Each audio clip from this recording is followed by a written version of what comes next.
พอสมควรนะฮะแต่ในขณะเดียวกันเนี่ยหลายๆท่าน ก็ได้อ่านบทความไปแล้วเนาะนะครับไม่ใช่บทความอะไรที่ไหนนะครับแต่ว่าเป็นเรื่องราวของหลวงพี่ภัสกรนะฮะก็ เรียนย้ำนิดนึงแล้วกันนะครับว่างานของพระอาจารย์ภัสกรภูริวัฒโนนั้นซึ่ง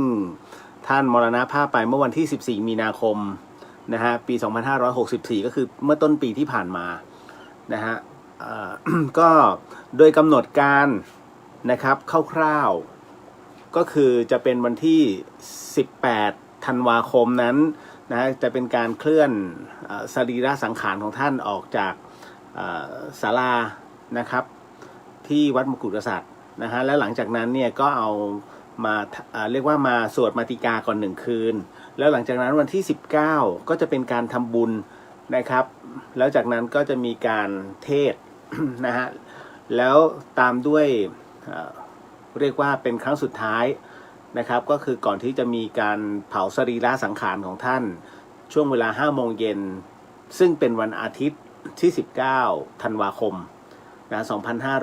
2564ปีนี้นะก็ ก็เรียนชี้แจงญาติธรรมทุกท่านก่อนสำหรับท่านใดที่ไม่สะดวกนะครับไม่เป็นไรนะฮะก็เราเข้าใจครับแต่ว่าก็ทุกอย่างนั้นก็จะปรับเปลี่ยนไปตามสถานการณ์ของเรียกว่าของพื้นที่นะเพราะว่าด้วยสถานการณ์ไวรัสโควิด -19 เนี่ยก็ที่กรุงเทพนั้นยังไม่มีทีท่าว่าจะเบาบางลง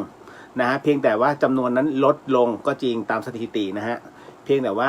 จำนวนผู้ที่ติดเชื้อยังคงมีอยู่นะครับแล้วคราวนี้อาจจะมีการเลื่อนเกิดขึ้นแต่ว่าผมเองก็ไม่สามารถตอบได้อาจจะเป็นช่วงของต้นเดือนธันวาให้ทางคณะญาติของหลวงพี่ท่านนะครับก็คือทางพี่เอื้อง นะฮะได้ตัดสินใจกันอีกทีนึงนะครับแต่ถ้าหากว่าจะมีการขอเรียกว่าไฟพระราชทานนั้นเลื่อนไม่ได้ยังไงก็ต้องเป็นวันนั้นฮะก็เลยต้องดูอีกทีหนึ่งเพราะว่าการพระราชทานไฟเนี่ยฮะจะต้องมีวันกำหนดวันเวลาที่แน่นอนนะครับโลเลไม่ได้เลยอันนี้ก็เดี๋ยวไว้พิจารณากันอีกทีฮะ ก็เลยชี้แจงมาก่อนนะฮะวันนี้ผมก็ได้เขียนเรื่องราวของหลวงพี่ลงไป1เรื่องแต่จริงๆเยอะมากนะฮะมันแล้วแต่ว่าเราจะนึกอะไรได้เดี๋ยวครั้งต่อไปเนี่ยอาจจะเขียนในเรื่องของการค้นพบวัดอนาคามีเนาะนะฮะเพราะว่ามันเป็นรูปกระทำนะฮะชิ้นเอกของท่านน่ะที่เป็นการค้นพบแล้วก็บูรณะขึ้นมาทุกวันนี้ก็ยังมีอยู่นะฮะในส่วนของที่ยังคงถามถ่ายวันนี้ก็เคลียร์เป็นที่เรียบร้อยแล้วฮะจบแล้วปฏิจจสมุปบาทนะครับของหลวงพี่ภัสกรเดี๋ยววันพฤหัสผมขอพัก1 วันเนาะ ไม่ว่ากันนะฮะขอพักพรุ่งนี้1 วันแล้วก็วันพฤหัส วันพฤหัสเนี่ยผมจะบอกแต่เช้าเลยนะฮะว่าให้เริ่มลงชื่อก็แค่50 ท่านเท่านั้นนะครับที่ผมจะส่งให้เพราะว่าถ้ามากไปกว่านี้ก็คงไม่ไหวแล้วล่ะ นะครับผมคงจะไม่มีเวลาทำโปรเจกต์ต่อไปแล้วเพราะว่ากำลังเตรียมขึ้น30ภพภูมินะฮะอันนี้ก็เลยชี้แจงไว้ก่อนนะฮะเมื่อวานนี้หลายท่านอาจจะไม่เห็นนะฮะว่าด้านในนั้นประมาณไหนสำหรับคนที่จะต้องไปร่วมหรือว่าได้รับแจกอีกสำหรับผู้ที่จะไปร่วมวันที่เผาสรีระสังขารนะฮะจริงๆเนี่ยผมจะแยกไว้2ชุดด้วยการชุดที่1เนี่ยจะอยู่ที่ อยู่ที่กรุงเทพแล้วตอนนี้นะฮะ400 เล่มแต่อีกชุดหนึ่งเนี่ยอยู่ที่ธรรมสถานนะครับคือธรรมสถานเนี่ยกำหนดของการบรรจุอัฐิธาตุของท่านนะฮะที่ธรรมสถานมหาวิทยาลัยเชียงใหม่เนี่ยคือวันที่28ธันวาคมซึ่งเป็นวันเกิดของท่านใครที่มาร่วมเนี่ยก็จะได้เหมือนกันนะฮะก็คือด้านในเนี่ยฮะจะติดเป็นซองแบบนี้และนี่เป็นโค้ดตัวมันไม่ใช่โค้ดหรอกครับมันเป็นวันเดือนปีเกิดของพระอาจารย์ภัสกรท่านก็คือ เป็นวันที่28 เดือน 12 ปี 2504 ก็คือ04นะฮะก็จะเป็นปั๊มเหมือนกันทุกเล่มแต่ด้านในเนี่ยนะฮะก็จะมีสิ่งที่เรียกว่า เห็นแล้วต้องเก็บอะ นะฮะนะฮะสิ่งที่ควรคุณค่าเอาไว้ตอบไม่ได้ครับต้องเอาไว้วันนั้นน่ะถึงจะรับรู้นะฮะ เอาล่ะอันนี้ก็ได้เห็นแล้วนะฮะแต่คราวนี้ปัญหาก็คือมาแล้วอย่างที่ผมบอกเรื่องของการประมูลช่างผมไม่สนแล้วล่ะเพราะว่าอันนั้นก็คือตามธรรมเนาะนะฮะใครที่ขอผมไปแล้วก็เอาไปประมูลต่อก็เป็นไปตามธรรมซึ่งจริงๆแล้วยังมีเพียบ ยังมีเพียบ 3,000 เล่มอ่ะ นะฮะ ผมก็เชื่อว่ามันไม่ใช่จังหวะหรอกที่คุณจะไปประมูลการแบบนั้นอันเนี้ยอย่างที่ผมบอกว่าตามที่คาดไว้คืออ่านไม่รู้เรื่อง ใช่ไหมนะฮะที่อ่านไม่รู้เรื่องเพราะว่าผมเนี่ยพยายามจะบอกครั้งสุดท้ายก่อนก็คือแบบวันสุดท้ายของการเคลียร์เรียบร้อยก็คือจริงๆมันต้องวันนี้แต่จริงๆเมื่อวานนี้ผมบอกไปแล้วรอบหนึ่งใครที่อยากจะทำความเข้าใจกับปฏิจจสมุปบาทซึ่งเรียกว่าถ้าเป็นมังกรหยกก็คัมภีร์อิงฟ้า นะกระบี่อิงฟ้ากระดาบฆ่ามังกรเมื่อมันเมื่อสองอันนี้เขาเรียกว่าอะไรนะมันมีคัมภีร์สูงสุดอยู่ข้างในดาบใช่ไหมเอามารวมกันนั่นแหละฮะมันก็จะเป็นพวกไร้เทียมทานจอมยุทธที่ไร้เทียมทานเหมือนกันฮะเล่มนี้ถ้าอ่านแล้วเข้าใจน่ะท่านเก่งมากนะครับเพราะว่าหลายๆท่านเองยังต้องอ่านอยู่หลายๆรอบนะครับซึ่งหลายๆรอบก็ยังงงผมถึงได้บอกว่าวิธีการนะฮะถ้าจะให้อ่านแบบเข้าใจเลยอย่างปรริญญา9เนี่ยปุ๊บเข้าใจเลยท่านต้องดูการสอนใน YouTube ของหลวงพี่ท่านประกอบไปด้วยแล้วก็อ่านไปด้วยหรืออ่านไปก่อนเล่นๆเหมือนกับติวสอบ1 รอบแล้วก็เปิด YouTube แล้วคราวนี้ก็มาไล่ตามแป๊บเดียวฮะอันที่เข้าใจเลยนะครับก็เป็นเคล็ดลับนิดนึงที่จะบอกเวลาเราอยากจะศึกษาทำนะฮะใครที่อ่านจบจนแตกฉานนะผมไม่คุยด้วย กลายเป็นว่าผมเนี่ยความรู้มันแค่นี้ นะเพราะว่าถือว่าคล้ายๆ3 ก๊ก3 ก๊กถ้าใครอ่านก็จะรู้ในเรื่องของเล่ห์เหลี่ยมใช่ไหมแต่ถ้าท่านใดที่อ่านแล้วเข้าใจในปฏิจจสมุปบาทท่านจะเข้าใจอะไรหลายๆอย่างนะฮะที่เป็นวงจรแห่งทุกข์นะรับรู้เลยนะครับนี่แหละเราก็คุยด้วยคือเรากลายเป็นภูมิธรรมเราต่ำเลย ต่ำนะนี่แหละ ก็นะฮะอย่างก็อยากให้เห็นนะครับก็เป็นการชี้แจงแถลงไขเป็นที่เรียบร้อยนะฮะวันนี้จัดข้างในเพราะว่าเชียงใหม่ตอนนี้ฝนตกนะฮะที่ธรรมสถานฝนตกนะฮะแล้วด้วยบรรยากาศแบบนี้แล้ววันนี้มีข่าวใช่ไหมถ้าพูดไปก็เครียดนะครับเพราะมันเป็นภาพที่ไม่น่าดูไม่น่าชื่นชมแล้วไม่ใช่ดังเฉพาะในประเทศไทยภาพนี้ออกไปทั่วโลกนะฮะเป็นเรื่องราวของการผมใช้คำว่าฆาตกรรมแล้วกันเดี๋ยวค่อยมาไล่เรียงกันแต่วันนี้นะฮะยังคงมีอะไรที่หลายๆอย่างที่หลายๆคนถามมาโดยเฉพาะยิ่งเดี๋ยวใครที่ไม่ชอบเรื่องผีผมจะจัดไว้ด้านหลังนะฮะบอกไว้ก่อนเอาว่าตอนที่ท่านแรงหมดแล้วแล้วท่านไปหลับกันแล้วเดี๋ยวผมจะคุยเรื่องผีเพราะว่าวันนี้มีเรื่องราวที่ถามกันเข้ามานะฮะเดี๋ยวมีอยู่2 เรื่องเดี๋ยวจะมีการบอกบุญนิดนึงมีเรื่องของคนงานที่เสียไปแล้วนะฮะคือเขาไปแอบไปผูกคอตายแล้วมันหลอนกันหมดเลยแล้วก็อีกเรื่องนึงใช่ไหมถ้าจำไม่ผิดเดี๋ยวนะฮะมันมีเดี๋ยวนะตึ๊ดปัญหานี่ไม่ใช่นี่ฆ่าตัวตายเดี๋ยวนะเจอเขา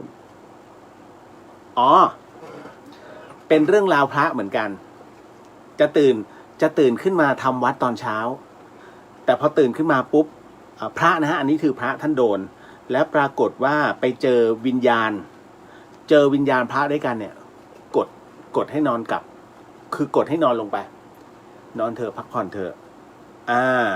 จนกระทั่งท่านหมดแรงแล้วก็หลับไปเดี๋ยววันนี้ก็จะมีเรื่องราวแบบนั้นนะฮะยังคงจะมีในเรื่องของถามมาเรื่องปั้นเหน่งอีกแล้วนะฮะปั้นเหน่งแม่นาค นะฮะเดี๋ยวมาคุยกันเดี๋ยวก่อนนะครับตอนนี้เดี๋ยวผมขอบอกบุญนิดนึงนะครับคุณผู้ฟังค่อยทัก สวัสดีฮะคุณกุ้งวันนี้ผมมีเรื่องเดี๋ยวจะน้อยใจพี่จะทักอยู่คนเดียวไม่ใช่ฮะ พอดีตาไปเห็นนะคุณย่าสโหนสวัสดีครับขอบพระคุณมากคุณย่าสโหนที่ส่งผลไม้แห้งกับลูกหยีวันนี้มาถึงแล้วคุณย่าเตรียมจะส่งลองกองมาให้แล้วคุณย่าล่องกล้องเนี่ยนะ กว่าจะมาถึงก็ผมกลัวมันเน่ามาก นะโอ้ยแค่บอกมาผมก็โมทนาสาธุเกรงใจมากนะครับมาถึงคุณกุญชยาสวัสดีค่ะสวัสดีฮะพี่สุวรรณยาครับสวัสดีครับพี่สุสวัสดีค่ะน้องเรียนแล้วก็ทุกท่านวันนี้มารายงานตัวเร็ว ไม่หลับไม่นอนเนี่ยนะอันนี้พี่ธิดาพรสวัสดีค่ะคุณเรียวสวัสดีครับผมนะฮะคุณปฐมพรสวัสดีค่ะสวัสดีครับผม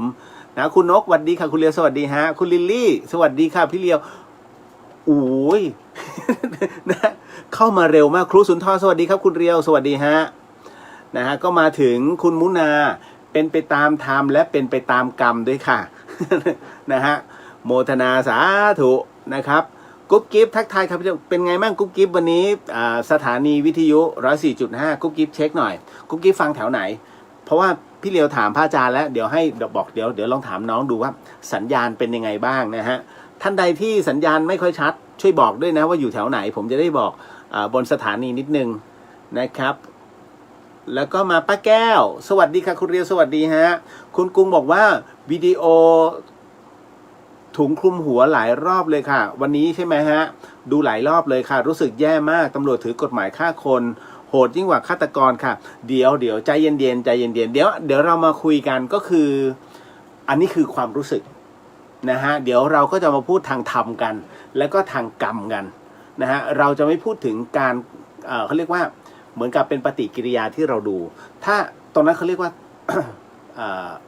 อันเนี้ยมันกลายเป็นเรื่องของสภาวะมันเป็นสภาวะทางด้านตัวจิตของเราที่ปรุงพอปรุงเสร็จปุ๊บไม่ปรุงพอมันไม่ปรุงเสร็จปุ๊บกลายเป็นอารมณ์ขึ้นมานะดูปุ๊บปรุงเสร็จปุ๊บตัดเลยฮะปั้งเพราะว่าไม่งั้นเราจะเกิดทุกข์เพราะอะไรเพราะจิตใจเบื้องลึกของคนทุกคนมีความเมตตามันจึงเกิดภาพสะท้อนขึ้นมานะฮะต่อมาอันนี้คุณเฉลิมพลสวัสดีครับพี่เลี้ยวสวัสดีครับผมนะฮะแม่หญิงแพทองสวัสดีครับพี่เลี้ยวสวัสดีครับนะครับอันนี้คุณปาล์มรายงานตัวคุณเรียวค่ะวันนี้รายงานตัวเยอะมากฮะเยอะมากเกิดอะไรขึ้น Little Hope สวัสดีค่ะสวัสดีฮะคุณณัฐศิษย์สวัสดีครับพี่เลียวสวัสดีฮะคุณปริญญาสวัสดีครับพี่เลียวสวัสดีครับผมคุณจริยาสวัสดีครับคุณเลียวสวัสดีครับผมคุณมิชัยบอกว่าสวัสดีครับพี่เลียวสวัสดีฮะนะครับก็มาคุณจิตรณชาบอกสวัสดีค่ะคุณเลียวชอบทุกเรื่องที่คุณโพสต์เกี่ยวกับพระอาจารย์ท่านเกี่ยวกับคุณแม่อ่านแล้วยิ้มได้ นะฮะบางครั้งก็กั้นหัวเราะไม่อยู่ขนาดอ่านคนเดียวคุณแม่ผมอะถ้าเห็นนะฮะจะเกิดอะไรที่เหมือนกับโจ๊กโซคูแค่มองอะขำ แค่คือเขาเป็นอะไรที่พูดแบบหน้านิ่งๆอะแต่ถ้าเราก็จะรับรู้ว่าอันนี้เป็นคำพูดของคนที่ป่วยนะเพราะคุณแม่ผมเป็นอัลไซเมอร์แล้วเวลาเขาพูดเขาจะแบบลูกแม่หิวข้าวแล้วคือเป็นเสียงเป็นโมโนโทนมากแถวบ้านเรียกตลกหน้าตาย ผมเองบางทีก็ยังอดขำเขาไม่ได้อะนะฮะมันเป็นปกติฮะ ถ้าใครไม่ขำแม่ผมเนี่ยอันนี้ผิดปกติ ผมเป็นลูกผมยังขำนะฮะ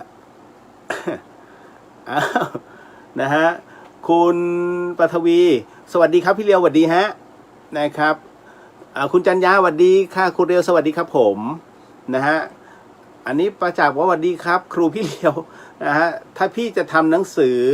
รวมช่วงเวลาที่พี่เลียวกับพระอาจารย์ภาสกรสนทนาการรวมเล่มเนี่ย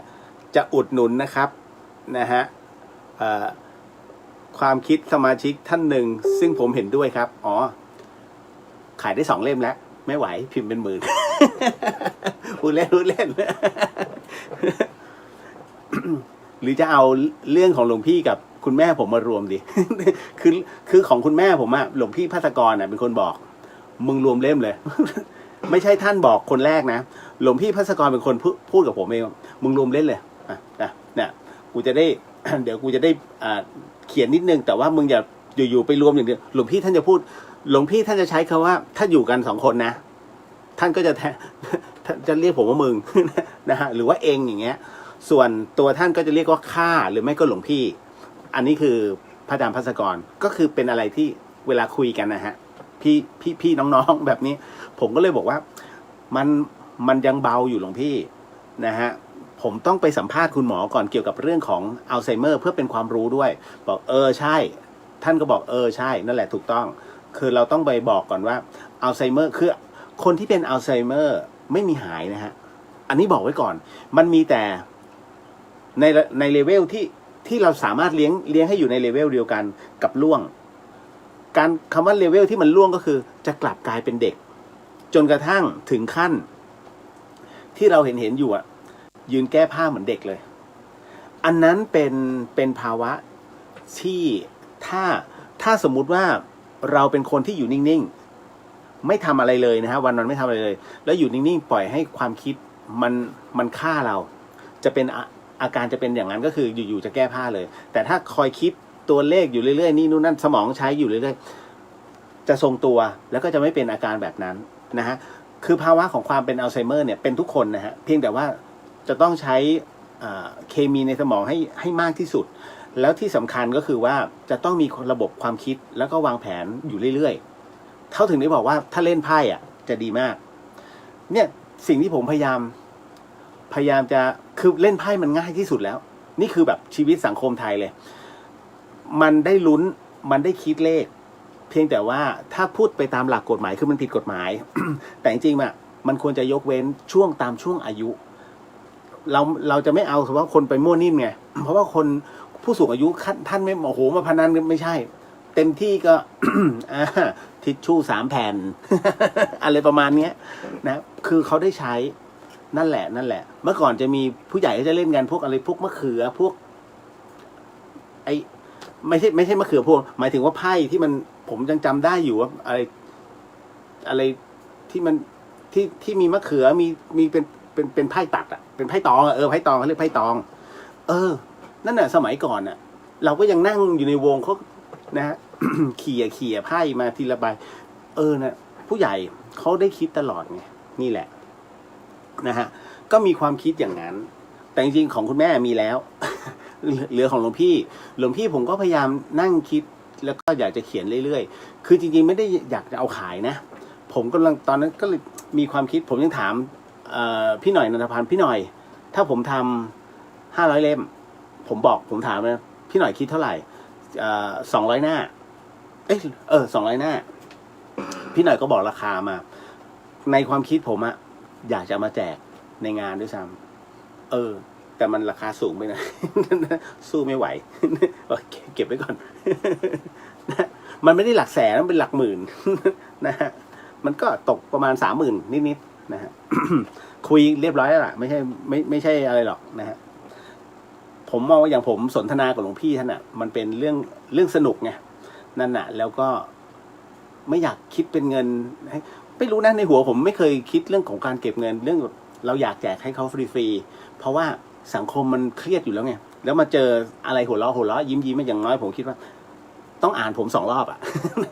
คือคลายเครียดอะไรประมาณนั้นนะฮะต่อมาเดี๋ยวจะลองคิดดูนะฮะจากนะครับหญิงพัดสวัสดีเจ้าอ้ายสวัสดีค่ะนะฮะว่าจะถามอะไรตัวนะเดี๋ยวกันเดี๋ยวไว้พวกเขาอินบ็อกซ์ถามนะฮะ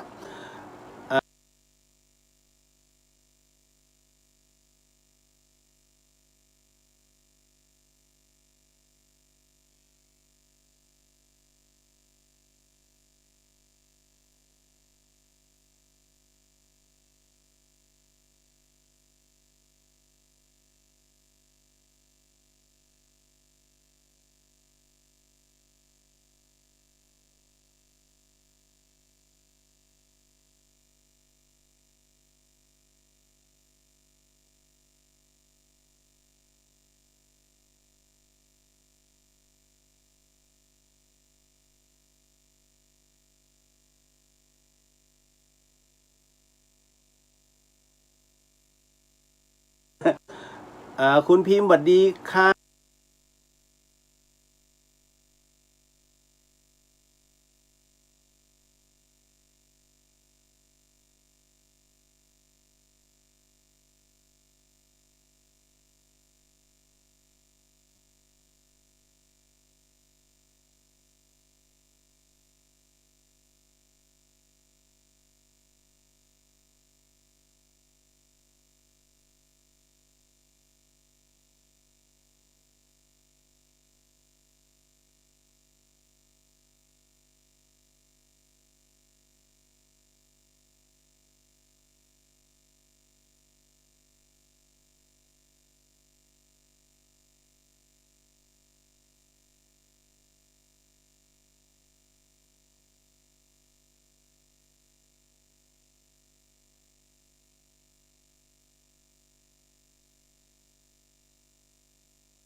ครู่นะฮะ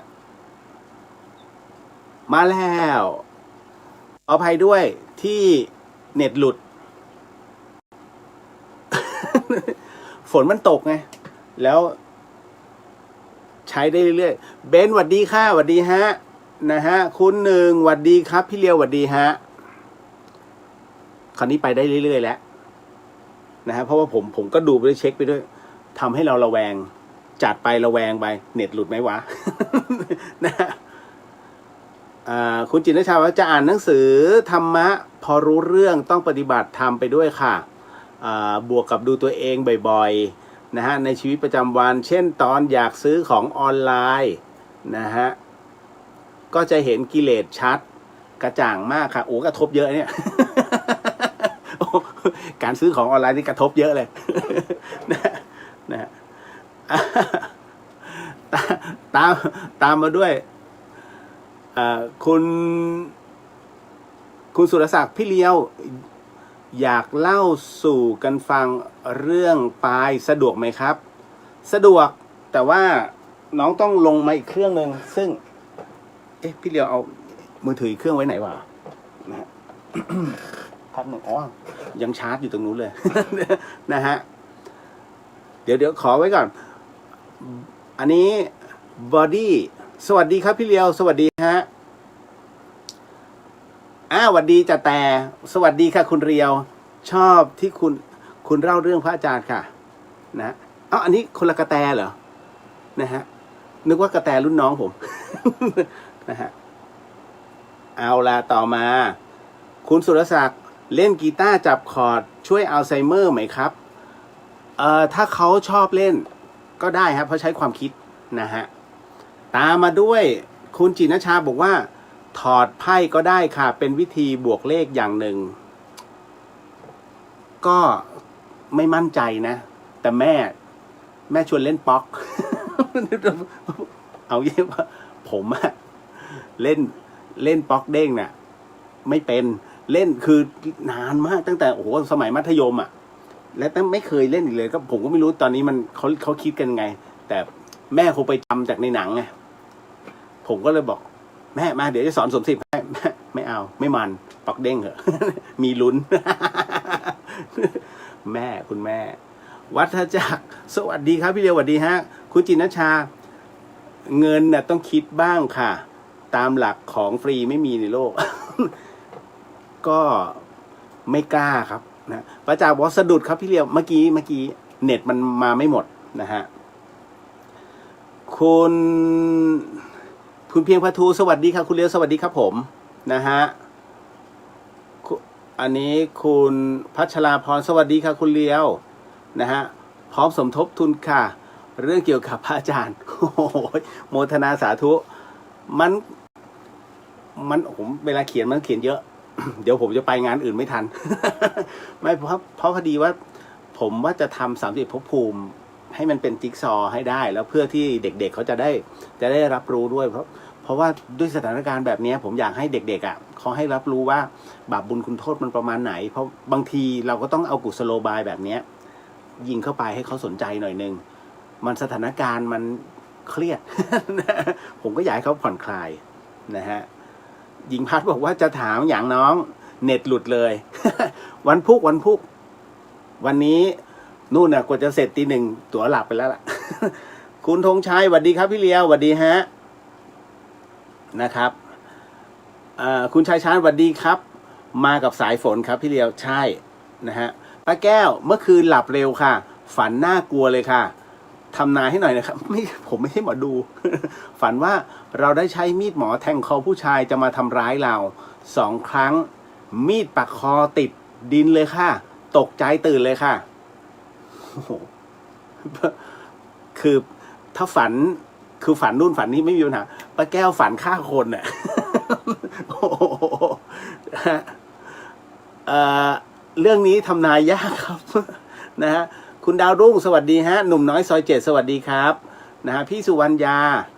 บอกว่าคุณนกบอกว่าเน็ตค้างบ่อยมากพี่สุวรรณยานอร์เวย์ตอนนี้6:15ที่นอร์เวย์อยากดูพระอาทิตย์เที่ยงคืนมากเลยครับพี่ นะฮะกุ้งบอกว่าอ๋ออันนี้ไปแล้วนะฮะตามมันด้วยคุณรุ่งสวัสดีค่ะคุณเลียวสวัสดีฮะอันนี้คุณธนวัฒน์สวัสดีครับพี่เลียวรายงานตัวครับแหมวันนี้มาเยอะสวัสดีขอรับพี่ฝนตกหนักมากสันทรายใช่ไหมอย่าให้น้ำท่วมเป็นใช้ได้นะครับ เดี๋ยวนิดนึงผมขออนุญาตบอกบุญก่อนนะครับคืออย่างนี้เดี๋ยวผมเล่าที่มาที่ไปก่อนพอดีว่าพี่หมอมดที่ผมไปหาที่แม่สวยเนี่ยพี่หมอมดส่งภาพมาให้ดูนะครับปรากฏว่าเป็นภาพของพระพุทธรูปเป็นภาพของพระพุทธรูปในอุโบสถคอขาดจริงนะก็คือพระเศียรเนี่ยหักลงมากองอยู่ข้างล่างไม่มั่นใจว่าถูกตัดหรือหักเพราะเปราะบางแต่ถ้าไม่ใช่ถูกตัดยากนะผมไม่เคยเห็นถ้าสมมุติว่าแผ่นดินไหวมันจะต้องไปทั้งอาคารแต่คราวนี้น่าจะเป็นการถูกขโมยตัดแต่พระเศียรไม่ได้หายนะฮะพระเศียรของพระพุทธรูปนั้นตกลงไปที่พื้นก็เหมือนกับว่าตรงเปลวเพลิงตรงเกศมาลาฮะตรงนั้นน่ะหักไปต่อหนึ่งนะฮะก็เลยพอดีว่าหลวงพ่อท่านนะฮะก็เลยอยากจะบอกบุญนิดนึงอันเนื่องมาจากว่า เหตุการณ์เนี้ยมันเป็นเหตุการณ์ที่พอเห็นภาพแล้วรู้สึกหดหู่มากกับพระเศียรของพระพุทธรูปที่ขาดลงมาแล้วหักลงมานะฮะหลวงพ่อท่านไม่ได้พูดอะไรมากมายนะฮะว่าเป็นการถูกตัดหรือว่าอะไรก็ตามแต่คราวนี้ท่านบอกบุญจริงๆท่านพูดอย่างนี้นะฮะว่ามันไม่จำเป็นนะโยม5 บาท9 บาท10 บาทได้หมดนะฮะเพียงแต่ว่าหลายๆคนก็สามารถรวมเป็นก้อนได้แล้วอันนี้ก็เลยบอกว่าถือเป็นครั้งแรกนะฮะในโอกาสที่จะร่วมทำบุญต่อพระเศียรพระพุทธรูปซึ่งมันมีน้อยมากนะฮะตรงนี้ก็เขาเรียกว่าหลวงพ่อหินฮะหลวงพ่อหินวัดศรีราชอำเภอบางใหญ่จังหวัดนนทบุรีคือพระเศียรท่านขาดตกลงมานะฮะก็จะเป็นการต่อพระเศียรท่านก็บอกว่าใครที่คิดว่าตัวเองนะช่วงนี้นะจิตตกดวงไม่ดีนะฮะถ้าอยากจะทำบุญสะเดาะเคราะห์นะฮะก็ให้ร่วมทำบุญกับทางวัดได้โดยตรงนะฮะก็เป็นการเรียกว่าสืบชะตาไปในตัวแก้เคล็ดนะเพราะว่าการต่อพระเศียรพุทธรูปนะถูกต้องนะฮะและคราวนี้ทางวัดกำลังจะบูรณะแล้วก็ยกอุโบสถหลังเก่าด้วยนะฮะท่านก็บอกว่าทำ5 บาท9 บาท10 บาทตามกำลังได้โยมไม่เดือดร้อนเอาที่เราไม่เดือดร้อนเป็นบัญชีของทางวัดนะฮะคุณผู้ฟังผมจะบอกช้าๆ2-3 รอบแล้วกันไม่มีปัญหานะฮะชื่อว่าวัดศรีราชนะฮะวัดศรีราชนะฮะสคสารารอเรือสระอีนะฮะศรีราชธนาคารกสิกรไทยนะครับธนาคารกสิกรไทยหมายเลขบัญชี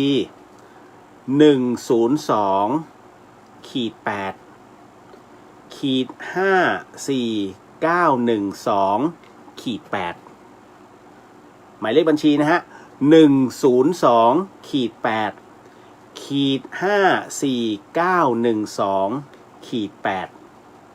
นะครับนะฮะชื่อบัญชีวัดศรีราชเป็นบัญชีวัดเลยนะฮะธนาคารกสิกรไทยเลขที่บัญชี10102-8 54912แล้วก็8นะครับทั้งหมด10ตัวนะฮะเพราะฉะนั้นท่านใดที่อยากร่วมบุญหายากนะจริงๆถ้าถามว่าหายากไหมหายากแต่ไม่อยากให้เกิดขึ้นพระพุทธรูปเสียนขาดนี่เรามีความเชื่อว่าจะมีการสูญเสียเกิดขึ้นแต่คราวนี้การขาดแบบ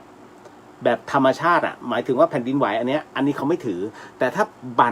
ถูกบั่นคอก็คือถูกตัดคอเนี่ยนะฮะแล้วเอาไปไม่ได้ตกลงไปถ้าเอามาต่อถือว่ามีบุญมากเพราะปกติแล้วไอ้โจรพวกนี้เวลามันตัดคอ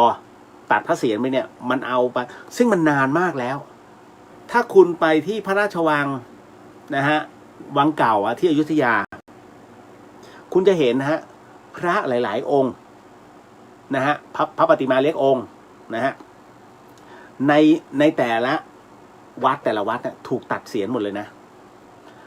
บางที่ก็ไปอยู่ในพิพิธภัณฑ์พระนครบางที่ก็ไปอยู่ในพิพิธภัณฑ์สามพระยาของอยุธยาถ้าพระนครก็ที่กรุงเทพบางที่ก็ไปอยู่ไปไกลหน่อยท่านก็ไปอยู่อเมริกาบ้างอังกฤษบ้างนะครับก็ นิมนต์ ถูกนิมนต์ไปเฉพาะพระเศียรนะครับเพราะฉะนั้นเนี่ยการที่ได้บูรณะตรงนี้ถือว่าเป็นบุญอันยิ่งใหญ่อย่าว่างั้นนี้หลังจากที่จัดรายการเสร็จปุ๊บเนี่ยเดี๋ยวผมก็โอนไปนะฮะคือวันนี้ผมก็เลยบอกพี่มดบอกว่าพี่มดเดี๋ยวผมขออนุญาตบอกบุญก่อนเพราะว่าเป็นบุญที่หายากมากนะฮะพระที่ถูกพระเศียรขาดลงไปเนี่ยฮะนะครับลองเข้าไปดูก็ได้นะของ Facebook ของวัดศรีราชเนี่ยนะเหมือนจะใช่นะแล้วท่านโพสต์ให้เห็นเลยฮะอันนี้คือในอุโบสถเลยนะพระเศียรท่านขาดลงมาแล้วก็เปลวเพลิงท่านหักนะครับเอาที่ตัวเราไม่เดือดร้อนนะฮะ ก็เป็นช่วงของการบอกบุญนิดนึงนะฮะคุณธงชัยบอกว่าร่วมบุญกับวัดศรีราชเมื่อวานเป็นที่เรียบร้อยตายแล้วพี่ก็เก้อดิ โมทนาสาธุฮะคุณธงชัยโอ้โหนะฮะตายแล้วกลายเป็นไม่เป็นไรก็หลายอย่าง ป้าแก้วบอกอ้าวฆ่าคนได้ร่วมบุญต่อพระเศียรเลยค่ะเห็นไหมฝันได้แก้เคล็ดเลยนะครับนะ102-8-54912-8ใช่ไหม5491ถูกต้องครับป้าแก้วกสิกรไทยนะเอาเห็นภาพไหมถ้าร่วมบุญกับวัดศรีราชน่าจะเห็นภาพเนาะใช่ไหมคุณชายชาญสาธุนะครับคุณนาทีนะฮะบอกว่าร่วมบุญแล้วครับสาธุโมทนาสาธุฮะชอแบงค์หวัดดีครับรายงานตัวฮะหวัดดีครับแบงค์นะฮะลิตเติ้ลโฮปวัดศรีราชธนาคารกสิกรไทยโมทนาสาธุนะคุณธนวัฒน์ถูกต้องครับถูกต้องนะฮะคุณจันยาถูกต้องครับนะฮะเป็นบัญชีของวัดศรีราชนะครับนะฮะเอาละฮะอันนี้คุณจันยาบอกได้ร่วมบุญแล้วค่ะโอ้ยโมทนาสาธุฮะพี่แดงสวัสดีครับคุณเรียวสวัสดีครับพี่แดงนะฮะ เอาละตายแล้วแสดงว่าผมก็ช้าเขาดิ หลายคนร่วมบุญไปแล้วไม่พอดีเดี๋ยวผมก็ตามแหละนะฮะไม่เป็นไรหรอกก่อนหลังทำได้หมดคุณวิทยาสาธุครับนะฮะคุณเทพรัตน์ร่วมบุญแล้วค่ะโมทนาสาธุนะฮะคุณจินชาบอกว่าโมทนาสาธุสุดหัวใจกับทุกท่านที่ได้ร่วมบุญต่อพระเศียรแล้วก็บูรณะวัดนะคะก็อันนี้สำหรับญาติธรรมที่ฟังทาง FM 104.50 เมกะเฮิรตซ์ด้วยนะครับถ้าท่านใดที่อยากจะร่วมบุญไม่จำเป็นต้องเยอะฮะ เอาเท่าที่เราพอจะมี10 บาท20 บาทหลวงพ่อท่านก็โอเคแล้วนะฮะ คือพลังอันยิ่งใหญ่ของดวงจิตที่เราน้อมโมทนาตรงนี้สำคัญมากกว่าจำนวนเงินแต่แน่นอนที่สุดฮะด้วยทฤษฎีสมดุลโลกสมดุลธรรมนะฮะสมดุลโลกสมดุลใจสมดุลธรรมของหลวงพี่ภัสกรนั้นมันเป็นทฤษฎีที่เป็นไปได้ 100% นั่นก็คือว่าหลวงพี่มักจะพูดเสมอกรณีของคุณหญิงผ่องเพ็ญ นะฮะคุณหญิงผ่องเพ็ญมีตัวตนไหมคุณหญิงผ่องเพ็ญเป็นเรื่องราวที่ต้องยกมาเป็นอุบายนะฮะครั้งหนึ่งในขณะที่น้ำท่วมใหญ่กรุงเทพมหานครคุณหญิงผ่องเพ็ญกำลังนั่งเล่นไพ่อยู่นะฮะก็ปรากฏว่าเห็นว่าทางโทรทัศน์เขามีการเปิดให้รับบริจาคเพื่อที่จะร่วมในการทำบุญนะของประเทศไทยในครั้งนั้นคุณหญิงผ่องเพ็ญมันมีตัวขึ้นด้วยในหมู่นักเล่นไพ่เดียวนะตรงนั้นกลุ่มไฮโซทั้งนั้นไม่ได้พวกนี้เขาไม่ได้นะเขาต้องห้ามหันกันก็เลยโทรไปฉันชื่อคุณหญิงผ่องเพ็ญนะฮะขอร่วมทำบุญ1 ล้านบาทแล้วก็วางหูเล่นไพ่ต่อบุญนะตรงนี้เป็นบุญที่อยากได้หน้าแล้วชื่อก็เป็นตัววิ่งขึ้นมาคุณหญิงผ่องเพ็ญนามสกุลนี้บริจาค1 ล้านบาทนะฮะทุกคนก็ดูกรี๊ดกราดกันเธอนี่เนาะโอ้โหตอนนั้นหน้าบานมากแต่เสียไพ่ นะฮะแล้วปรากฏว่าก็มีคุณย่าแล้วก็มีกับคุณป้าคนหนึ่งนั่งดูเหมือนกันเห็นชื่อคุณหญิงผ่องเพ็ญคนนี้เขาทำบุญตั้ง1 ล้านบาทตอนนี้ฉันไม่มีเงินเลยแต่ฉันโมทนาสาธุเต็มที่ฮะสุดจิตสุดใจจนกระทั่งวันหนึ่งนะฮะเกิดทั้งคู่ตายพร้อมกันนะฮะปรากฏว่าคุณหญิงผ่องเพ็ญนั้นขึ้นไปนะฮะคือได้ขึ้นไงเพราะทำบุญแต่พอขึ้นไปเสร็จปุ๊บเทวดาก็นำทางไปก็ไปดูเนี่ยทำไมไปเจอวิมานทำไมวิมานหลังนั้นจึงใหญ่จังเทวดาอธิบายให้ฟังเลย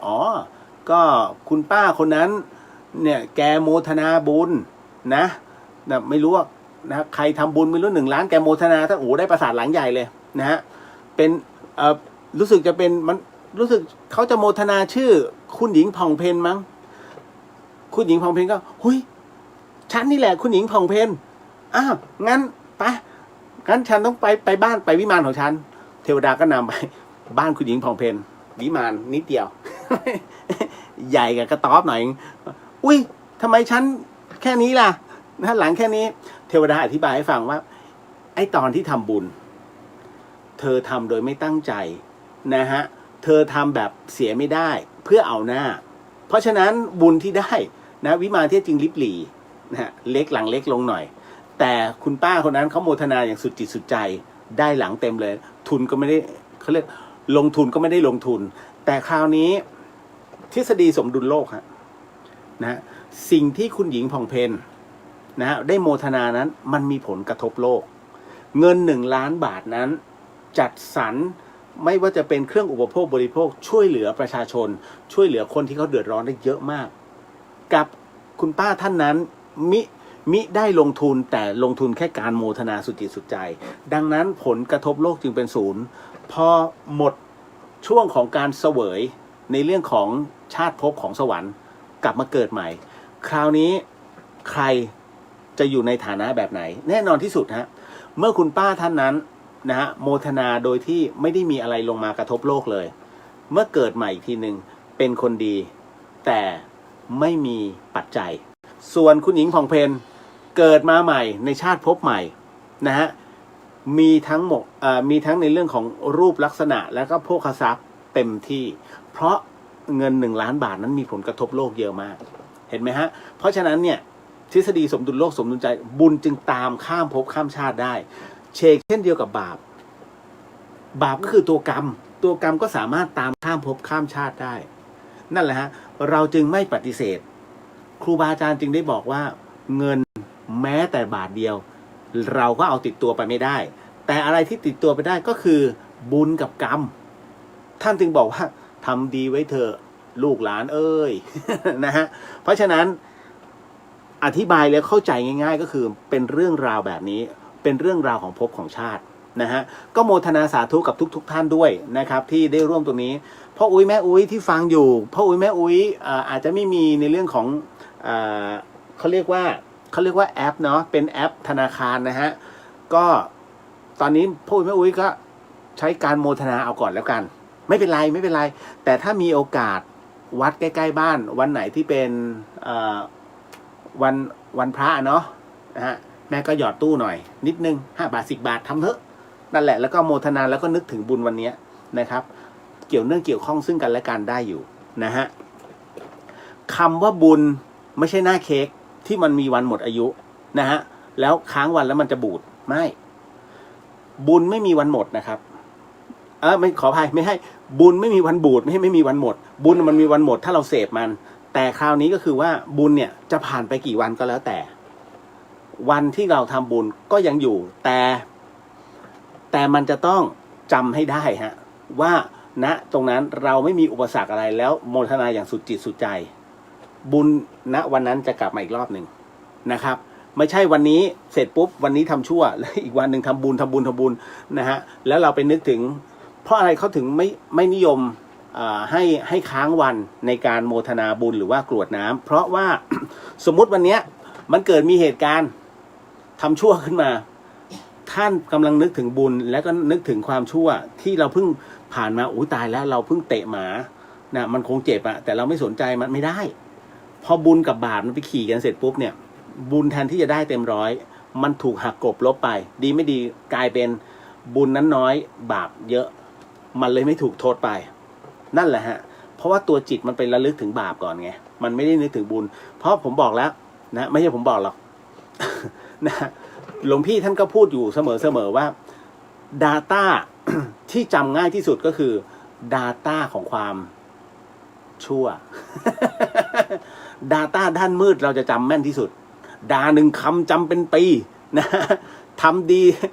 ดีตลอดปีจำแค่วินาทีเดียว จริงๆนะฮะเพราะฉะนั้นเนี่ยอะไรที่เป็นความชั่วและความผิดพลาดเนี่ยที่มันเกิดขึ้นเราจะจำมันเยอะเพราะฉะนั้นเขาถ้าไม่นิยมให้ข้ามวันเพราะฉะนั้นแต่ว่าถ้านิยมข้ามวันหมายถึงว่าเราทำดีมาตลอดอย่างนี้ไม่มีปัญหานะฮะไม่มีวันหมดอายุนะครับยกเว้นว่าพอขึ้นไปสมมุตินะได้เสวยบุญตรงนี้จบแล้วบุญมีวันหมดนะไม่งั้นทำบุญ10 บาทนั้นอยู่ข้ามภพข้ามชาติเลยไม่ได้มันมีวันหมดมันก็เหมือนข้าวที่เรากินเนี่ยข้าวในถังยังไงหุงทุกวันเดี๋ยวก็หมดเหมือนกันนะก็คือคล้ายๆบุญมันก็มีวันหมดนะฮะอันนี้ก็เลยต้องทำความเข้าใจก่อนนะเดี๋ยวบางคนเข้าใจผิดนะจ๊ะ อย่าลืมนะฮะวัดศรีราชนะครับนะฮะนนทบุรีคุณจินท่าว่าเรื่องเล่าของท่านมักหักมุมมีเงื่อนซ้อนไม่จบนะฮะหนึ่งเรื่องมีหลายไคลแม็กซ์ค่ะ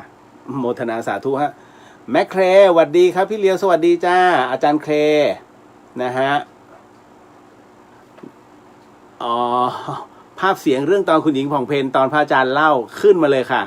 ท่านเล่าสนุกมีเสียงแอคชั่นประกอบ นะฮะหลวงพี่มักจะทำเสียง เธอดูสิ นะเป็นอย่างนี้ตลอดนะคุณหนึ่งได้ร่วมบุญแล้วครับโมทนาสาธุโมทนาสาธุครับนะฮะ9ร่วมบุญ SMS 4649333ยังมีอยู่ไหมครับมีอยู่ฮะแต่พี่เลียวไม่ได้พูดเสมออันนั้นเป็น SMS ของวัดเนาะนะครับเอาละ ต่อมาคุณธงชัยเมื่อก่อนอายเรื่องโมทนาแต่พึ่งพระอาจารย์ที่เล่านี้ได้ครับเพราะพอที่ทำงานเจ้าของบริษัททำบุญวันเกิดเยอะมากๆผมก็เลยโมทนาสุดจิตสุดใจเลยครับอาจจะร่วมได้แค่กำลังทรัพย์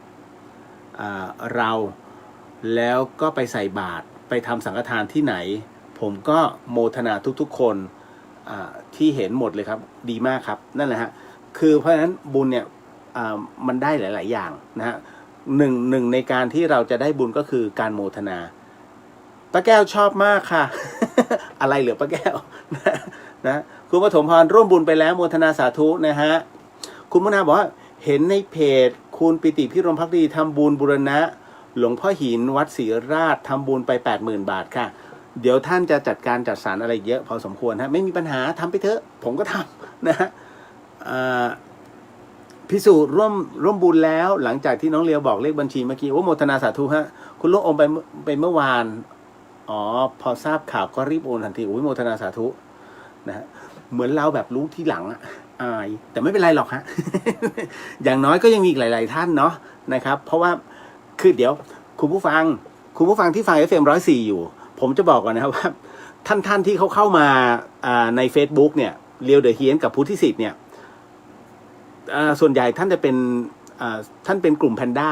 ขอบตาดำแล้วก็เป็นลูกศิษย์ลูกหาของหลวงพี่ภัสกรเพราะฉะนั้นเรื่องบุญเนี่ยเขาไวกันอยู่แล้วอันนี้ต้องบอกไว้ก่อนนะ เดี๋ยวหลายคนจะมานินทาเฮ้ยโหพี่เลียวมึงรู้ช้าจังเนี่ย นิดนึงเพราะอย่างน้อยพี่เลียวก็ได้บอกไปแล้วนะออกอากาศไปแล้วก็ทำบุญไปนะพ่ออุ้ยแม่อุ้ยทำบุญให้สมมุติว่าพ่ออุ้ยแม่อุ้ยเขาไม่มีบัญชีเนี่ยน้องที่เป็นลูกหลานทำแล้วก็โทรศัพท์ไปบอกแม่โมทนาหน่อยนะปูโมทนาหน่อยนะแค่นั้นแหละให้แกโมทนารับรู้ก็จบแล้วได้บุญแล้วนะฮะคุณปาล์มอย่างฮาเลยค่ะพระอาจารย์จะทำเสียงสูงต่ำ นะฮะผมทำไม่ได้เดี๋ยวฮามากกว่านั้น ผมต้องใส่ลูกกระแดะลงไปหลวงพี่ท่านมีลูกแข็งๆลูกอ่อนๆ นะฮะทำดีสวัสดีพี่เลียวสวัสดีครับนะฮะกระแตขอบคุณคุณเรียวที่แจ้งข่าวบุญร่วมบุญเรียบร้อยครับโมทนาสาธุครับอ่ะพอดีว่าวันนี้มีคำถามหลายๆท่านถามมาเป็นคำถามอันยิ่งใหญ่มาก ผมเชื่อมั่นว่าพระอาจารย์ท่านก็คุมเครื่องอยู่ข้างบนท่านก็พยายามฟังอยู่ผมรู้ พระอาจารย์มีคนถามผมมานะฮะถ้าผมตอบผิดพระอาจารย์ช่วยพรุ่งนี้ช่วยแก้ให้ผมหน่อยนะ แล้วก็หลายๆท่านช่วยแก้ให้ด้วยนะครับคืออย่างนี้ มีผู้ถามมาว่าศาสนาพุทธมีความแตกต่างจากศาสนาอื่นอย่างไรถามสั้นๆแต่ยิงตรงแรงมาก นะฮะเพราะฉะนั้นอันเนี้ยพอถามมานะครับผมเองก็คือเราก็รู้อยู่ทุกศาสนานะฮะน้องครับที่ถามมาเนี่ยจะบอกว่าทุกศาสนานั้นแน่นอนที่สุดคีย์เวิร์ดของเขาคือสอนให้ทุกคนเป็นคนดีแต่ศาสนาพุทธนั้นนะฮะศาสนาพุทธนั้นเจ๋งกว่าศาสนาอื่นเราจะไม่บอกว่าศาสนาพุทธเป็นศาสนาที่พูดในเรื่องของความจริงเพราะทุกคนจะพูดหมดเลยว่าฉันก็คือความจริงศาสนาพุทธเป็นศาสนาที่ให้ทุกคนได้ทดลองปฏิบัติฮะมาถ้าอยากรู้ใช่ไหมมาเข้ามาลองปฏิบัติแล้วจะรู้ว่าศาสนาพุทธนั้นแตกต่างอย่างไรต้องให้เขามาก่อนเพราะว่าถ้าเขาไม่มาหรือว่ามาด้วยใจไม่มาด้วยใจเนี่ยจบแล้ว ต่อให้พูดปากเปียกปากแฉะมันก็ไม่เชื่อ เพราะฉะนั้นเพราะฉะนั้นความแตกต่างจากที่อื่นคือศาสนาพุทธไม่บังคับฮะเชิญให้ให้ทุกคนนั้นได้เข้ามาทดลองก่อนนะฮะแล้วก็จะชี้ให้เห็นเลยว่า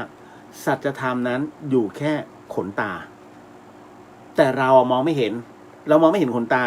เรามองโอ้โหออกไปนู่นนี่ไม่อยู่ตรงเนี้ยไม่เห็นนะฮะเพราะฉะนั้นเนี่ยมันคีย์เวิร์ดง่ายๆนั่นแหละครับแล้วเขาก็จะมีคำถามต่อว่า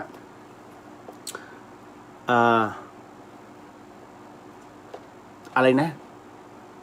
เขาถามมาว่าคือผมมาตอบเขาไปแล้วรอบนึง แล้วมันต้องประกอบไปด้วยอะไรนะฮะโอ้ยก็มีน้องอีกคนหนึ่งเข้ามาประกอบไปด้วยในเรื่องของศีลสมาธิปัญญาอีกคนหนึ่งเข้ามานะฮะนี่นู่นนั่นนะฮะผมก็เลยตอบไปคำเดียวว่าศาสนาพุทธแท้จริงแล้วถ้าจะปฏิบัติมันมีอันเดียวเลยฮะศรัทธาคุณต้องศรัทธาก่อนถ้าคุณไม่มีศรัทธาปฏิบัติไปอะไรยังไงไม่มีทางเพราะฉะนั้นทั้งหมดทั้งมวลต้องทิ้งทั้งหมดออกแล้วคุณเปิดใจให้กว้างให้มีพลังศรัทธาก่อนนะฮะว่าศาสนาพุทธท่านชี้แบบนี้มันจะมีคีย์เวิร์ดทุกอย่างย่อมมีกุญแจของมันถ้าคุณจับคีย์ตรงนั้นได้แล้วเปิดใจพลังศรัทธาเกิดขึ้นคุณจะรับรู้ทันทีฮะว่าสเต็ปไหนต่อไปนะมันจะเดินยังไงต่อเห็นไหมฮะเพราะฉะนั้นเนี่ยถึงได้บอกว่าคนเราขาดศรัทธาไม่ได้ถ้าขาดศรัทธาก็จบแล้วฮะมันไปต่อไม่ได้ถูกไหมก็มันหมดแล้วว่า ฟังสิโยมฟัง ไม่กูไม่ศรัทธาไม่ฟัง เห็นไหมมันทำอะไรไม่ได้ไงมันต้องมี ถูกไหม นั่นแหละครับเก็ตนะฮะจริงๆมันมีไม่กี่ข้อหรอกนะฮะ นั่นคือเป็นข้อที่เราต้องปรับตัวที่ตัวเราก่อนนะก่อนที่จะเข้าไปสู่ศาสนาพุทธนั่นแหละฮะนั่นคือคีย์ของมันต่อมาไปเร็วเลยนะ ไปเร็วมากนะฮะเดี๋ยวก็จะมีพวกพี่ๆอ่ะนะฮะแล้วก็ญาติธรรมเดี๋ยวจะมาช่วยผมตอบนะฮะก็กรณีที่ศาสนาพุทธมีความแตกต่างจากศาสนาอื่นยังไงผมเชื่อมั่นว่าหลายๆท่านเนี่ยเขามีคำตอบอยู่แล้วเดี๋ยวก่อนผมจะบอกว่าทั้งหมดผมเป็นคนที่รับฟังข้อคิดเห็นของแต่ละท่านนะฮะไม่ใช่ว่าอยู่ๆแล้วเฮ้ยเราจะมาเชื่อมั่นไม่ทั้งหมดนั้นมีข้อยืดหยุ่นเสมอๆเพราะพระพุทธองค์ถึงได้บอกไงฮะว่าจงใช้หลักกาลามสูตรอย่าเชื่อนะฮะถ้าหากว่าเราพิจารณาแล้วมันไม่เป็นกุศลกับตนอย่าเชื่อพระพุทธองค์สรรเสริญในเรื่องของเมื่อเราฟังแล้ว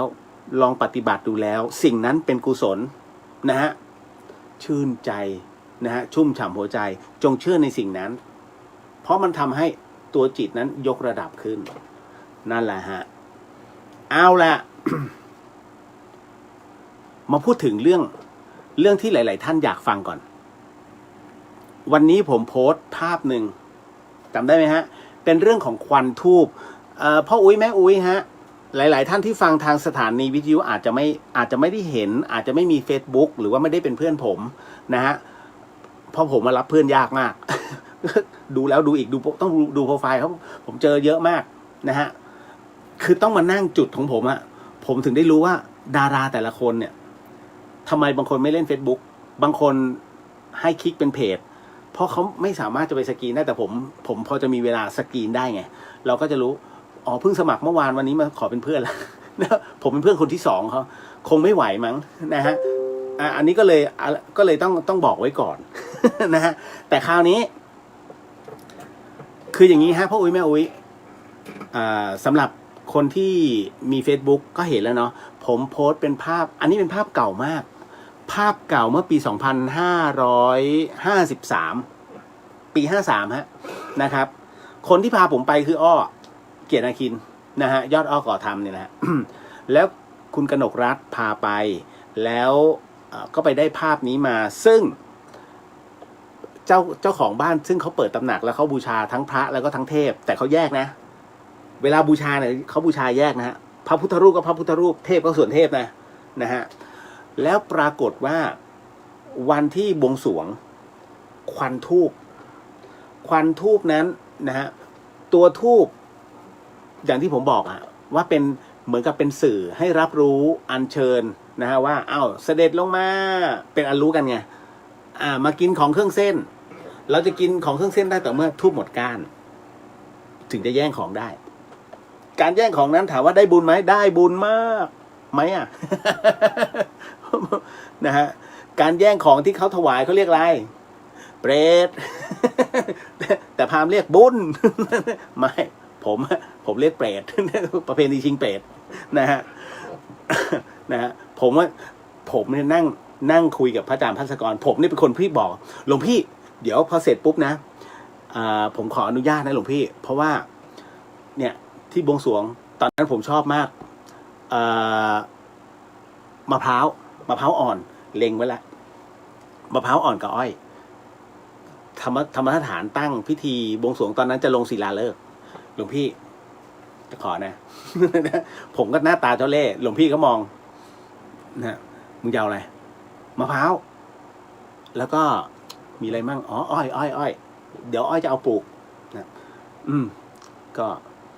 อยากเป็นเปรตเข้าไปผมว่าเอ้าทำไมหลวงพี่พูดเงี้ยเป็นเปรตอะไรเราก็ของบูชา คนที่เขากินของบูชาเนี่ยมึงก็เข้าใจกันเป็นงั้นแหละ จริงๆที่ตั้งริมทางเนี่ยตกลงให้ใครรอให้เขามากินกันแล้วมากินไหมล่ะ เราก็ก็ตั้งแต่นั้นผมไม่กินเลยนะฮะแล้วคราวนี้ก็คือว่าอันเนี้ยจะบอกกันว่าพอควันหมดปุ๊บเขาก็เหมือนกับว่าให้ทุกคนไปกินกันใช่ไหมไปแย่งกันเนี้ยก็เป็นความเชื่อนะตรงนั้นแต่คราวนี้บ้านหลังเนี้ยเวลาเขาจุดบูชาเขาจุดเยอะมาก แล้วประกอบกันเขาเรียกก่อปอนตัวควันนั้นมันประกอบไปด้วยเขาเรียกไปกลายเป็นโครงสร้างชั่ววินาทีหนึ่งฮะคือเป็นช่วงของวินาทีนั้นน่ะช่างภาพเขาก็ถ่ายรูปไปเรื่อยๆแหละเขาคงไม่ได้คิดอะไรมากมายแต่ปรากฏว่าตัวควันนั้นก่อเกิดเป็นรูปใบหน้าเกิดขึ้นคราวนี้พอก่อเกิดเป็นใบหน้าเกิดขึ้นแล้วกล้องมันเป็นกล้องดิจิตอลเขาก็ดูตรงนั้นเลยฮะตอนนั้นเลยนะฮะพราหมณ์เขาก็เห็นปุ๊บอันนี้เป็นรูปของพระนารายณ์หน้าของพระนารายณ์ผมไม่รู้ไงผมไม่เคยเห็นหน้าพระนารายณ์พูดตรงๆเอาจริงๆนะผมถามมีใครเคยเห็นบ้างนะฮะเราเคยเห็นในภาพวาดของพระแม่อุมาเทวีถูกไหมพระศิวะพระนารายณ์พระวิษณุเราเห็นแต่ภาพวาดนะฮะพระแม่กาลีภาคหนึ่งนะพระพิฆเนศแต่พอออกมาเป็นควันทูบแบบนี้เป็นรูปหน้าคนคุณลองดูแหละนะฮะทางฝั่งขวาฮะมันจะเป็นโครงหน้าผมก็มองว่าถ้าเป็นผมนะจินตนาการแรกเลยก็คือน่าจะเป็นองค์เสด็จพระพุทธเจ้าหลวงหรือเปล่านะฮะตอนแรกแต่ว่าพอดีเขาบอกว่าอันนี้เป็นรูปของพระนารายณ์แล้วก็ไม่ได้ลบหลู่แต่ก็สาธุนะฮะก็คือเหมือนกับเป็นบุญที่เราได้เห็นอันนี้ก็คือการประกอบเขาเรียกก่อตัวของควันทูบหลายๆครั้งที่เราเห็นใช่ไหมฮะอย่างครูบาอาจารย์ที่เป็นพระแล้วก็ท่านมรณภาพลงพอเวลาอยู่ในกองฟอนเนี่ยนะฮะเวลาเขาเผาเปลวไฟเนี่ยก็จะลุกขึ้นมาบางคนก็ถ่ายรูปได้เป็นรูปอย่างง่ายๆอย่างของหลวงพ่อคูณเงี้ยเปลวไฟก็เป็นช่วงวินาทีหนึ่งเป็นรูปของพระก็คือเหมือนพระนั่งกรรมฐานนะบนเปลวเพลิงเขาก็บอกหลวงพ่อคูณท่านปรากฏให้เห็นอันนั้นก็ส่วนหนึ่งมันเป็นจินตนาการผมถึงได้บอกว่าหลายๆคนบอกว่าไม่ใช่อันนี้เป็นรูปอันนี้หรือเปล่าอันนี้มีอันนี้ทุกอย่างมันแปรผันได้เพราะนั่นคือเป็นกลุ่มควันที่ก่อตัวแล้วเราสร้างจินตนาการเราเองผมยกตัวอย่างเช่นก้อนเมฆดูสิหงส์นี่เป็นรูปหงส์ตกลงหงส์หรือก้อนเมฆของแท้มันก็คือก้อนเมฆก้อนไอน้ำเนี่ยที่จับตัวกันแหละแปรสภาพตามสภาวะของอากาศแล้วก็ลมที่มันเปลี่ยนทิศทางผมพูดกลางมากเลยผมพูดเป็นหลักวิทยาศาสตร์มากฮะเพราะฉะนั้นเนี่ยมันขึ้นอยู่กับตัวจิตที่เราฟ้องว่าภาพที่เราเห็นภาพหนึ่งภาพแต่คนที่ยืนต่างมุมกันเห็นไม่เหมือนกันนะฮะเพราะมุมแต่ละคนที่ยืนต่างกันการหักเหของแสงทำให้ภาพนั้นจึงเปลี่ยนไปหลายๆท่านอาจจะเห็นเป็นหน้าคนหลายๆท่านอาจจะเห็นเป็นหน้าอย่างอื่นนะฮะเพราะฉะนั้นเนี่ยผมถึงได้บอกว่าทั้งหมดไม่มีใครผิดฮะไม่มีใครผิดไม่มีใครถูกเพียงแต่เรารับรู้แค่ไหนมันก็ไปลิงก์กับผู้ที่เขามีพลังผู้นี้ที่มีพลังพิเศษก็จะบอกได้ว่าอันนี้พระนารายณ์นะคนที่มีศรัทธาเขาก็โมทนาสาธุซึ่งแน่นอนผมก็จะปฏิเสธทำไมล่ะนะฮะโมทนาสาธุมันก็มีแต่ผลดีไม่ได้มีผลเสียเลยเราไม่ได้ไปลบหลู่นี่รุ่นไม่จะไปก่อเป็นวจีกรรมทำไมล่ะนะฮะเพราะฉะนั้นเนี่ยทั้งหมดทั้งมวลเรารู้แล้วเราเก็บไว้เป็นภูมิรู้แค่นั้นนะฮะเพราะว่า data ดีๆเราเก็บเอาไว้เป็นภูมิรู้แล้วก็แต่ถ้ามันหนักเกินไปก็ทิ้งได้แค่นั้นเลยฮะนะเพราะฉะนั้นภาพที่เห็นใน Facebook เป็นภาพกลุ่มควันซึ่งเป็นใบหน้าคนเหมือนกับทรงเครื่องเล็กๆลองดูดีๆนะฮะนั่นแหละก็เขาบอกว่าเป็นพระนารายณ์อันนี้แค่เป็นการประกอบในจินตนาการพูดเอาไว้ก่อนนะฮะไม่จำเป็นต้องเชื่อนะครับเรื่องผมก็50-50นะฮะแต่ว่าก็ถือว่าเป็นอีกหนึ่งภาพที่แปลกแค่นั้นเลยนะครับคือผมเห็นภาพประเภทนี้เยอะมากนะเพราะสมัยก่อนเนี้ย ออกทัวร์นะครับในส่วนของNighty Shock สัญจรผมจะถ่ายเมื่อก่อนไม่ใช่เป็นภาพดิจิตอลนะเมื่อก่อนเป็นภาพที่ต้องไปล้างคือถ่ายวันนี้อีก2 วันเนี่ยมาลุ้นกันว่าภาพที่กูถ่ายจะเจออะไรไหม นั่นคือเรื่องจริงนะถามโก้ได้วันนี้โก้ไม่เข้ามานะฮะเพราะฉะนั้นส่วนใหญ่ภาพที่ถ่ายติดเนี่ยก็จะเป็นภาพดวงจิตจริงๆนะเป็นดวงจิตของ บางคนก็บอกเป็นของเทวดา ซึ่งผมไม่รู้ ตอนนั้นไม่รู้ไม่เคยปฏิบัติ โลกีล้วนๆเรียวโลกีตอนนั้นเป็นดวงเหลืองๆขาวๆแล้วก็มีเล็กๆคือเล็กๆอะรู้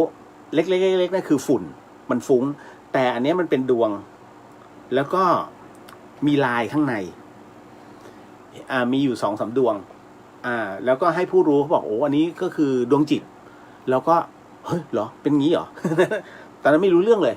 นั่นนะครับก็ไปอย่างเงี้ยก็เห็นทุกที่นั่นแหละครับจนกระทั่งไปเจอพระอาจารย์รูปหนึ่งไปถ่ายรูปที่พุทธคยานะฮะปรากฏว่าเป็นดวงที่แบบเหมือนกับมังกรคล้ายๆเลื้อยขึ้นผมก็ดูอันนี้มันชัตเตอร์บี คือเราก็จะรู้เพราะว่าคือโฟโต้เราเด็กนิเทศไงก็รู้ว่าอ๋ออันนี้ชัตเตอร์บีแต่ท่านบอกโอ้ยมันเป็นงี้เราก็นึกในใจแล้วหลวงพี่อยากจะบอกหลวงพี่เหลือเกินว่ามันไม่ใช่จนกระทั่ง โอ้ท่านพรีเซนต์หมดเลยอันนี้เนี่ยดวงเทวดานะอันนี้เห็นไหมนี่ดวงนี่พระอรหันต์นี่ดวงเป็นอย่างนี้อันนี้เห็นว่าเป็นมังกรเลยเป็นเส้นเลยเป็นไงล่ะคิดว่ายังไงอ๋อเอาจริงนะหลวงพี่ผมก็ชี้ดวงที่ท่านคิดว่าเป็นมังกรมันเป็นชัตเตอร์ต่ำสปีดต่ำ มันก็เลยเป็นเส้น นะฮะไอ้ตรงเนี้ยดวงตรงเนี้ยหลวงพี่ดูดิที่พื้นมันเป็นดินคนก็เดินฝุ่นมันฟุ้ง ผมหักกบลบได้หมดเลยคือเราไม่ได้ประมาทนะแต่ว่าทุกอย่างมันมีเหตุปัจจัยนะเราก็ท่านก็เริ่มเงียบ เพราะเรารู้ไงว่าอะไรแบบไหนนะท่านก็เลยไม่เถียงมันเถียงไม่ได้เพราะผมพูดมันชัดเจนมากนั่นแหละแล้วผมก็เลยถามว่าตอนนั้นที่ท่านถ่ายเป็นไงบ้างสภาพอากาศมีลมไหมมีอะไรไหมมีอุณหภูมิแบบไหนยังไงภาพมันเป็นแบบนี้สีแบบนี้มันจับกันแล้วเป็นงี้บอกได้หมดท่านเลยเงียบ เห็นไหมคืออะไรที่มันเป็นหลักวิชาการเราก็ต้องยอมรับมันอะไรที่มันไม่ใช่แล้วแปลกไปผมก็จะบอกว่าอันนี้แปลกนั่นประมาณนึงฮะเห็นไหมผมกับหลวงพี่ภัสกรจะคล้ายๆกันตรงที่ว่าเอาหลักความจริงของวิทยาศาสตร์มาก่อนแล้วหลักความเชื่อตามมาทีหลังนะฮะแล้วแยกให้เห็นคนละพาร์ทกันนั่นแหละฮะแล้วก็ให้โยมไปพิจารณากันเอาเองนี่ครับที่มาที่ไป พระพี่โยมน้อง นะฮะเอาละครับ มาถึงเดี๋ยวนะครับอันนี้คุณธงชัยบอกพี่เลี้ยวครับช่วงนี้โรคโควิดระบาดล่าสุดนั้นไปใส่บาตรพระเหลือรูปเดียวเพราะว่าโดนกักตัวโควิดถ้าเราทำบุญออนไลน์แต่ไม่ได้ใส่บาตรจะกรวดน้ำอุทิศได้ไหมได้ครับบุญถึงพร้อมเพราะว่าเราน้อมโมทนาไปเรียบร้อยแล้วฮะมันมีเหตุไงผมเองเนี่ยอย่างพระอาจารย์ที่อยู่ชัยปราการเนี่ยไม่ได้บิณฑบาตเลยนะเพราะว่าเขาห้ามเราก็มานั่งนึกโอ้โหแล้วท่านจะเอาอะไรฉันตอนเช้านะฮะเงินเก็บที่ท่านพอจะมีอยู่เพราะว่าหลวงพี่ท่านเนี่ยคือแถวนั้นเมื่อก่อนเนี่ย จะมีพวกเอาง่ายๆพวกขี้ยาเยอะท่านไม่อยากให้ไปเสพยามาทำงานกับฉันเดี๋ยวฉันเลี้ยงข้าวนะฮะมีข้าวให้กิน3 มื้อนะฮะถ้าทำดีเดี๋ยวไปเก็บใบมงไปเก็บขยะทำนู่นทำนี่เดี๋ยวฉันให้เงินท่านจะเลี้ยงแต่ว่าพอตอนนี้ด้วยสภาวะที่ถูกห้ามบิณฑบาตเนี่ยผมก็เป็นห่วงเหมือนกันผมก็ทำบุญไปนะฮะเราก็โมทนาตามไม่เป็นไรก็คือโอนไปแค่นั้นได้ครับได้ไม่มีปัญหาณตรงนั้นนะฮะต่อมากุ๊กกิ๊บบอกว่าเห็นเป็นพระพิฆเนศค่ะไม่ผิดค่ะนะฮะคุณก้อยบอกว่าสวัสดีครับพี่เรียวสวัสดีครับผมคุณธงชัยบอกว่าบางสายเชื่อว่าพระนารายณ์ทหารผู้เสียสละชีวิตแทนพระเจ้าตากพระพุทธเจ้าหลวงนะฮะหลวงพ่อโอภาสีมาจากจิตเดียวกันครับก็แล้วแต่บางท่านนะฮะแก้วบอกว่าที่ไซโยกมีพุทธสถานติรูมาบาลาจีองค์พระนารายณ์งามมากค่ะแล้วก็สมเด็จโตองค์ใหญ่ด้วยค่ะผมไม่ได้ไปนานมากเลยป้านะฮะเมื่อก่อนเนี่ยตะลุยมากผมยันสังขารยันลิเจีย ใดช่องทองเพราะว่าผมไปตั้งแต่สมัยท่านยันตระอยู่สำนักสุญญตารามนะไปหมดนะน้ำตกผู้เยไปคนเดียวเลยนะมีกล้องอันนึงเป้อันนึงไปแล้ว สมัยก่อนถ่ายรูปกระจายนะฮะไปยันแม่น้ำลันตีไปยันกราบหลวงพ่ออุตตมะนะหลวงพ่ออุตตมะก็ให้ประคำมาไป2 รอบได้ทั้ง2 รอบ นะฮะหลวงพ่อจำแม่นด้วยหลวงพ่ออุตตมะนะฮะ ต่อมาวันสวัสดีครับพี่เลี้ยวสวัสดีครับนะฮะน้องวันต่อบอกว่าสวัสดีครับพี่และญาติธรรมทุกท่านวันนี้มาเยอะนะหลังจากที่เน็ตมันล้มไปพักนะฮะต่อมาเที่ยงคืนแล้วเล่าเรื่องผีได้ ไม่ผมก็รออยู่ คุณวิทยาบอกร่วมบุญโอนวัดศรีราชแล้วครับอนุโมทนาสาธุคุณเรียวที่แนะนำบุญแล้วก็ทุกท่านที่ร่วมบุญโมทนาสาธุนะครับคุณผู้ฟังครับสิ่งที่ผมกำลังจะเล่าให้คุณผู้ฟังได้ยินได้ฟังเรื่องราวต่อไปนี้นั้นอย่าเชื่อนะฮะให้ฟังหูไว้หูแล้วก็ใช้วิจารณญาณทุกครั้งในการรับฟังเรื่องราวประเภทนี้ข้อสำคัญอย่าให้คุณผู้ฟังได้ฟังเป็นนิยายแล้วเป็นหลักกาลามสูตรดึงเอาตรงนี้มาใช้ถือว่าผมเล่านิทานให้ฟังเพราะว่าผู้ที่ส่งคำถามมาเขาบอกงี้ฮะคุณผู้ฟังบอกว่าเมื่อคืนได้ฟังพี่เลียวเนี่ยเล่าเรื่องของพระผูกคอตายจริงๆผมไม่ได้เล่าผมถ่ายทอดคนเล่าพระอาจารย์กระเชน เดี๋ยวพระอาจารย์ไอ้นี่โยนไปแล้วนะฮะ พระอาจารย์เถียงผมไม่ได้ผมอัดเสียงไว้ นะผมแค่ถ่ายทอดเมื่อคืนได้ฟังพี่เลียวเล่าเรื่องพระผูกคอตายก็มานึกถึงบ้านสวนของตัวเองก็คือพอดีว่ามีคนงานผู้ชายทะเลาะกับเมียแล้วน้อยใจไปผูกคอตายที่สวนลำไยค่ะกว่าจะตามพบก็อืดเน่าแล้วหลังจากนั้นมาเนี่ยหมาหอนทุกวันพระเลยพี่เลียวขนาดที่ว่าคนงานใหม่ขี่มอเตอร์ไซค์เข้าสวนมาแล้วผ่านจุดนั้นเขาบอกว่าเขาเจอคนกวักมือเรียกซึ่งคนงานเขาก็จอดมอเตอร์ไซค์ก่อนแล้วก็เดินลงไปดูปรากฏว่าเห็นคนนั้นน่ะหายไปต่อหน้าต่อตาเท่านั้นแหละค่ะวิ่งลืมรถเลยจากวันนั้นจนวันนี้5 ปีแล้วพี่เลียวก็ยังคงระแวงกันตลอดถึงขนาดถางที่เรียกว่าเปิดทางกันใหม่ไม่ให้ผ่านตรงนั้นนะเปิดเส้นทางกันใหม่เลยฮะเพื่อไม่ให้ผ่านเส้นนี้ก็เลยอยากถามพี่เลียวว่าหนูควรทำยังไงดีเพื่อความสบายใจของทุกคนกรณีคืออย่างนี้ฮะผมไม่รู้ว่าได้นำพระได้นิมนต์พระไปสวดถอนหรือเปล่านะฮะก็คือตรงสถานที่เกิด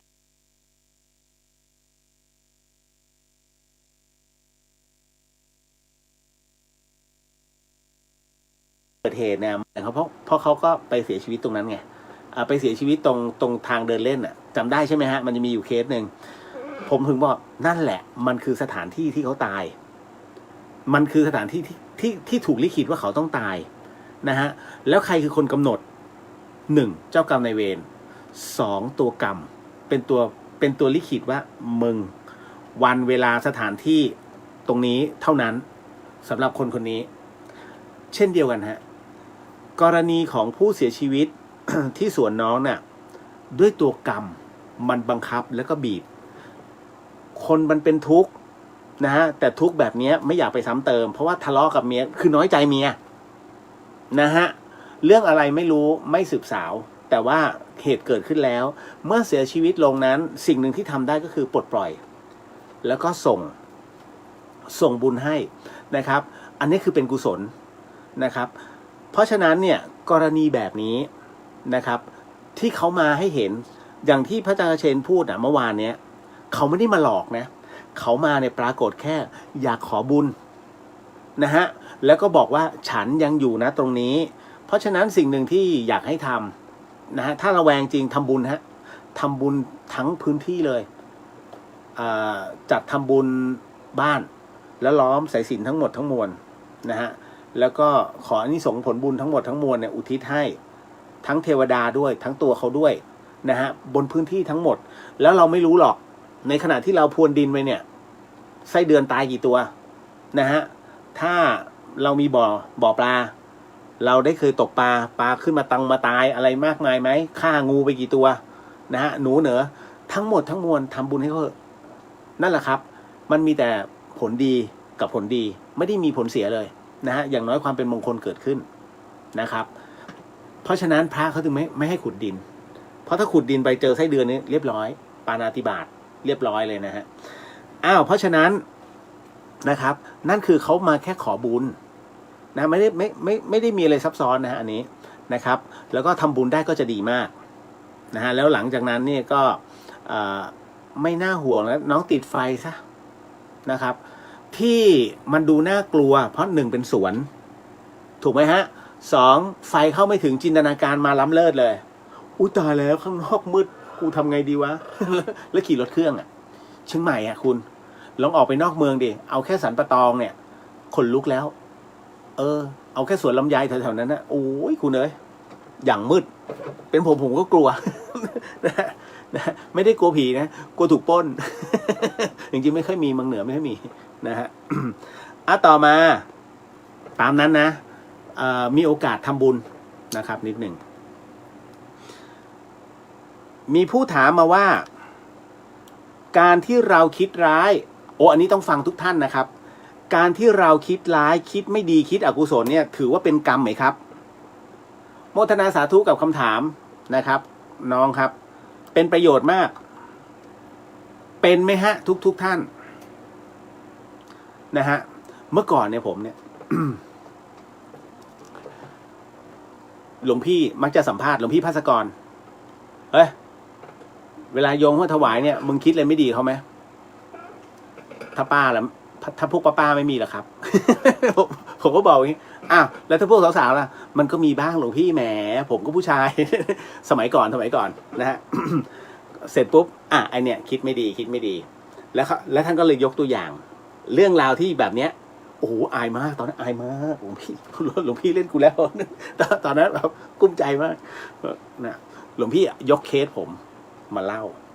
เนี่ยนะน้องหลวงพี่มันเป็นคนที่คิดจินตนาการเลื่อยเปื่อย ตอนนั้นมาใหม่ๆนะท่านก็เทศจัดคอร์สเล็กๆของนักศึกษาโอ้ยอายนะท่านก็บอกเพราะการที่คิดอกุศลแต่ถามว่าอันเนี้ยมันเป็นบาปไหมมันเป็นกรรมไหมหลวงพี่บอกมันเป็นสันดาน โอ้ยเจ็บคำนี้เจ็บมากนะแต่มันเป็นกรรมไหมกรรมคือการกระทำนะฮะอันนี้ผมจำแม่นเลยจำขึ้นใจเลยกรรมมันคือการกระทำซึ่งก่อให้เกิดผลกระทบกลับมาเพราะฉะนั้นอะไรก็ตามที่เป็นแค่การบ่งบอกถึงกระบวนการคิดมันคือมโนกรรมซึ่งตรงนี้ฮะมันแค่กระบวนการคิดเราสามารถลบมันออกได้ซึ่งยังไม่มีผลกระทบอะไรเกิดขึ้นกับโลกดังนั้นจึงไม่จัดว่าก่อให้เกิดเป็นกรรมแต่มันเกิดความละอายกับตนเพราะทะลึ่งไปคิดในสิ่งที่มันไม่ดีดังนั้นพระอาจารย์ภาสกรจึงแนะนำให้กับทุกท่านบอกว่าอย่างนี้ฮะบอกว่าหากเมื่อไหร่ก็ตามคือจิตเนี่ยมันจะแบ่งเป็นสองแบบคือประเภทมึงเจ๋งเหรอประมาณว่าคิดปรามาสไงเราเจ๋งกว่าประมาณนี้คืออย่างผมเนี่ยผมจัดรายการผีนะกึ่งธรรมะบางท่านเข้ามาแล้วภูมิแน่นมากจับตัวมานะไว้เป้งเลยถ้าคือเก่งที่สุดในตองอูแล้วมาเจอมึงเป็นใครเนี่ยมาจัดรายการประเภทนี้เรารู้มากกว่าเขาก็บิดหนีเขาไม่มีความเชื่อในตัวเราคือผมไม่ต้องการให้ใครมาเชื่อแต่ว่ามันเป็นการรายการที่เราพูดคุยกันแล้วแค่คำบางคำไปสะกิดใจก็จบแล้วผมไม่ต้องการโอ้โหแม่นผมไม่ใช่พจนานุกรมหรือพระหูสูตรหรือว่าเป็นพระไตรปิฎกเคลื่อนที่มาแบบนี้มันเป็นข้อนี้นะนี่ในไตรสิกขาข้อนี้บอกอย่างนี้ไม่ใช่ผมไม่ใช่ขนาดนั้นนะฮะพุทธวจนะพูดแบบนี้ไม่อยากรู้แม่นใช่ไหมเปิดหนังสือ จริงๆฮะเพราะคำนี้พระอาจารย์ชัยสาโรบอกผมนำถวายในเรื่องของพุทธสุภาษิตให้กับพระอาจารย์ชัยสาโรพระอาจารย์ชัยสาโรเนี่ยเปิดมา1 หน้าแล้วก็ถามผมพระอาจารย์บอกตามตรงนะผมแปลไม่ได้บอกพระอาจารย์ท่านก็ยิ้มแล้วท่านก็ปิดหนังสือ เราก็แปลไม่ได้ เดี๋ยวผมฮาตึงเลยพระอาจารย์เราก็แปลไม่ได้ ถ้าเราไม่อ่าน ถ้าใครอยากรู้ไปเปิดเอา แต่เราก็แค่สอนธรรมะที่พระพุทธเจ้านั้นได้สอนมา พระอาจารย์สอนดีมากพระอาจารย์ชัยสาโลถูกต้องเลยสาธุนะอันนี้ผมบอกไว้ก่อนเพราะฉะนั้นถ้าอยากจะรู้แบบมึงเป๊ะอ๋อนู่นเลยไปเปิดหนังสือแล้วไปท่องคนเดียวไม่ต้องมาฟัง มันเป็นงั้นจริงคือการสนทนาเขาเรียกคือการแลกเปลี่ยนความคิดน้องถามมาผมตอบในสิ่งที่ให้เขาเข้าใจได้มากที่สุดส่วนถูกผิดให้พิจารณากันเอาเองนะฮะไม่ได้แม่นเสมอไปเพราะนั้นหลวงพี่ภัสกรจึงบอกว่าเวลาที่จิตของเราเนี่ยคิดไม่ดีนะฮะให้อธิษฐานคืออธิษฐานแบบตายตัวฟิกไปเลยนะฮะว่าไม่ว่าจะเป็นเมื่อไหร่ก็ตาม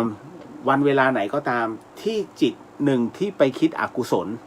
นะฮะกับใครก็ตามที่ข้าพเจ้าได้พบได้เจอและพูดคุยนะฮะขอให้จิตนั้นนะฮะอย่าส่งผลกับตัวข้าพเจ้าไม่ขอยุ่งเกี่ยวกับจิตอันเป็นอกุศลนั้นอีกเลยคือตัดลบไปเลยฮะคือประมาณว่าเจอสมมุตินะเจอพระหนุ่มๆเทศทุกคนศรัทธามากมีเราจะเก่งอะไรอายุเท่าไหร่เชียวเขาเรียก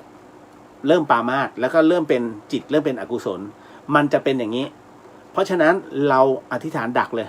เพราะฉะนั้นในเมื่อความเป็นพระเกิดขึ้นญาติธรรมศรัทธามากขึ้นเราก็เข้าไปกราบด้วยความศรัทธาเพราะคนทุกคนย่อมมีดีฮะจะเด็กรุ่นใหม่จะคนรุ่นเก่าทุกคนมีดีมีเอกลักษณ์เป็นของตัวเองมันเป็นอย่างนี้เสมอนี่คือมนุษย์นะครับ ต่อมาเก็ตนะฮะ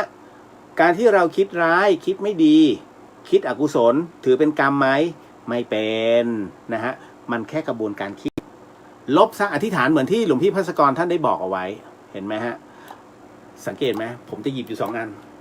1เรื่องของพระพุทธองค์2หลวงพี่ภัสกร กับครูบาอาจารย์อื่นๆอีกนิดหน่อยนะฮะเพราะว่าอะไรหลายๆท่านจะหยิบเอา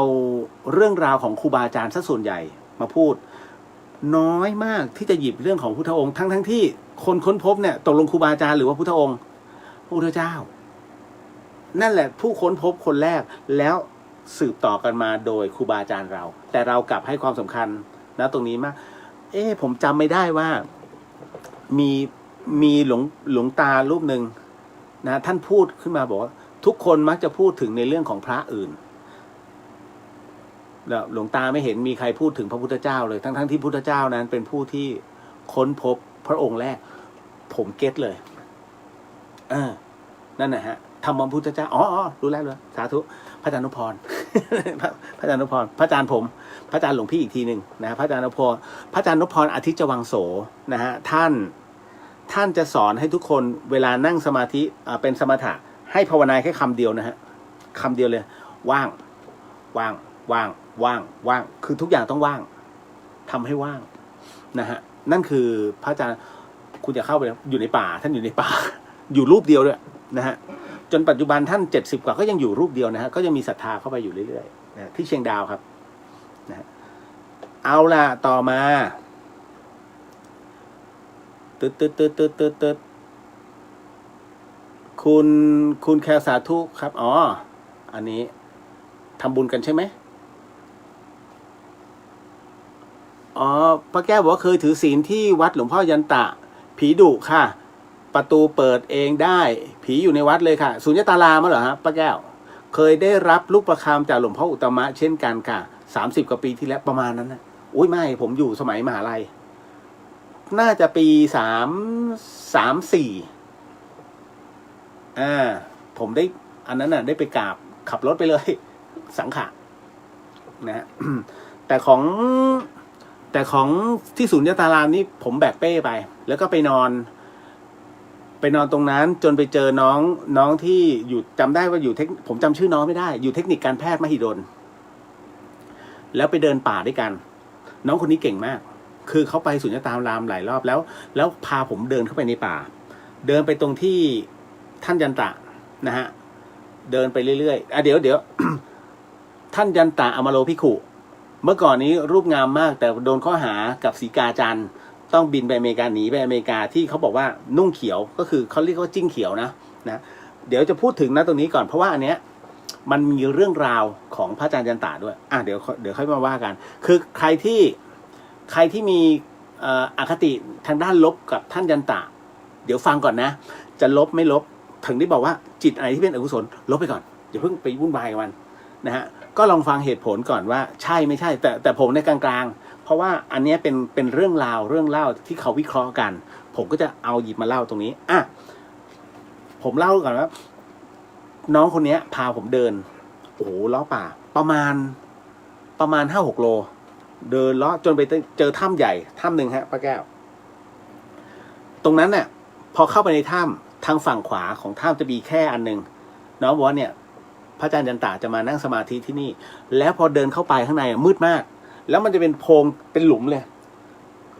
ซึ่งมีเรื่องราวเล่าว่ามีเสือโคร่งตัวใหญ่เคยตกลงไปแล้วไม่ได้ยินเสียงแสดงว่าอะไรลึกมากแล้วก็บอกว่าเคยมีคณะสำรวจถ้ำเนี่ยของฝรั่งเขามาแล้วคราวนี้เขาจะลงไปปรากฏว่าเขาทดสอบกับตะเกียงคือเอาตะเกียงเนี่ยลงไปแล้วปรากฏตะเกียงดับเขาเลยต้องละก็คือเลิกการสำรวจตะเกียงดับคืออะไรฮะตะเกียงดับหมายถึงว่าไม่มีออกซิเจนเพราะฉะนั้นมันลึกมากมันลึกขนาดตรงที่ว่าตะเกียงยังดับ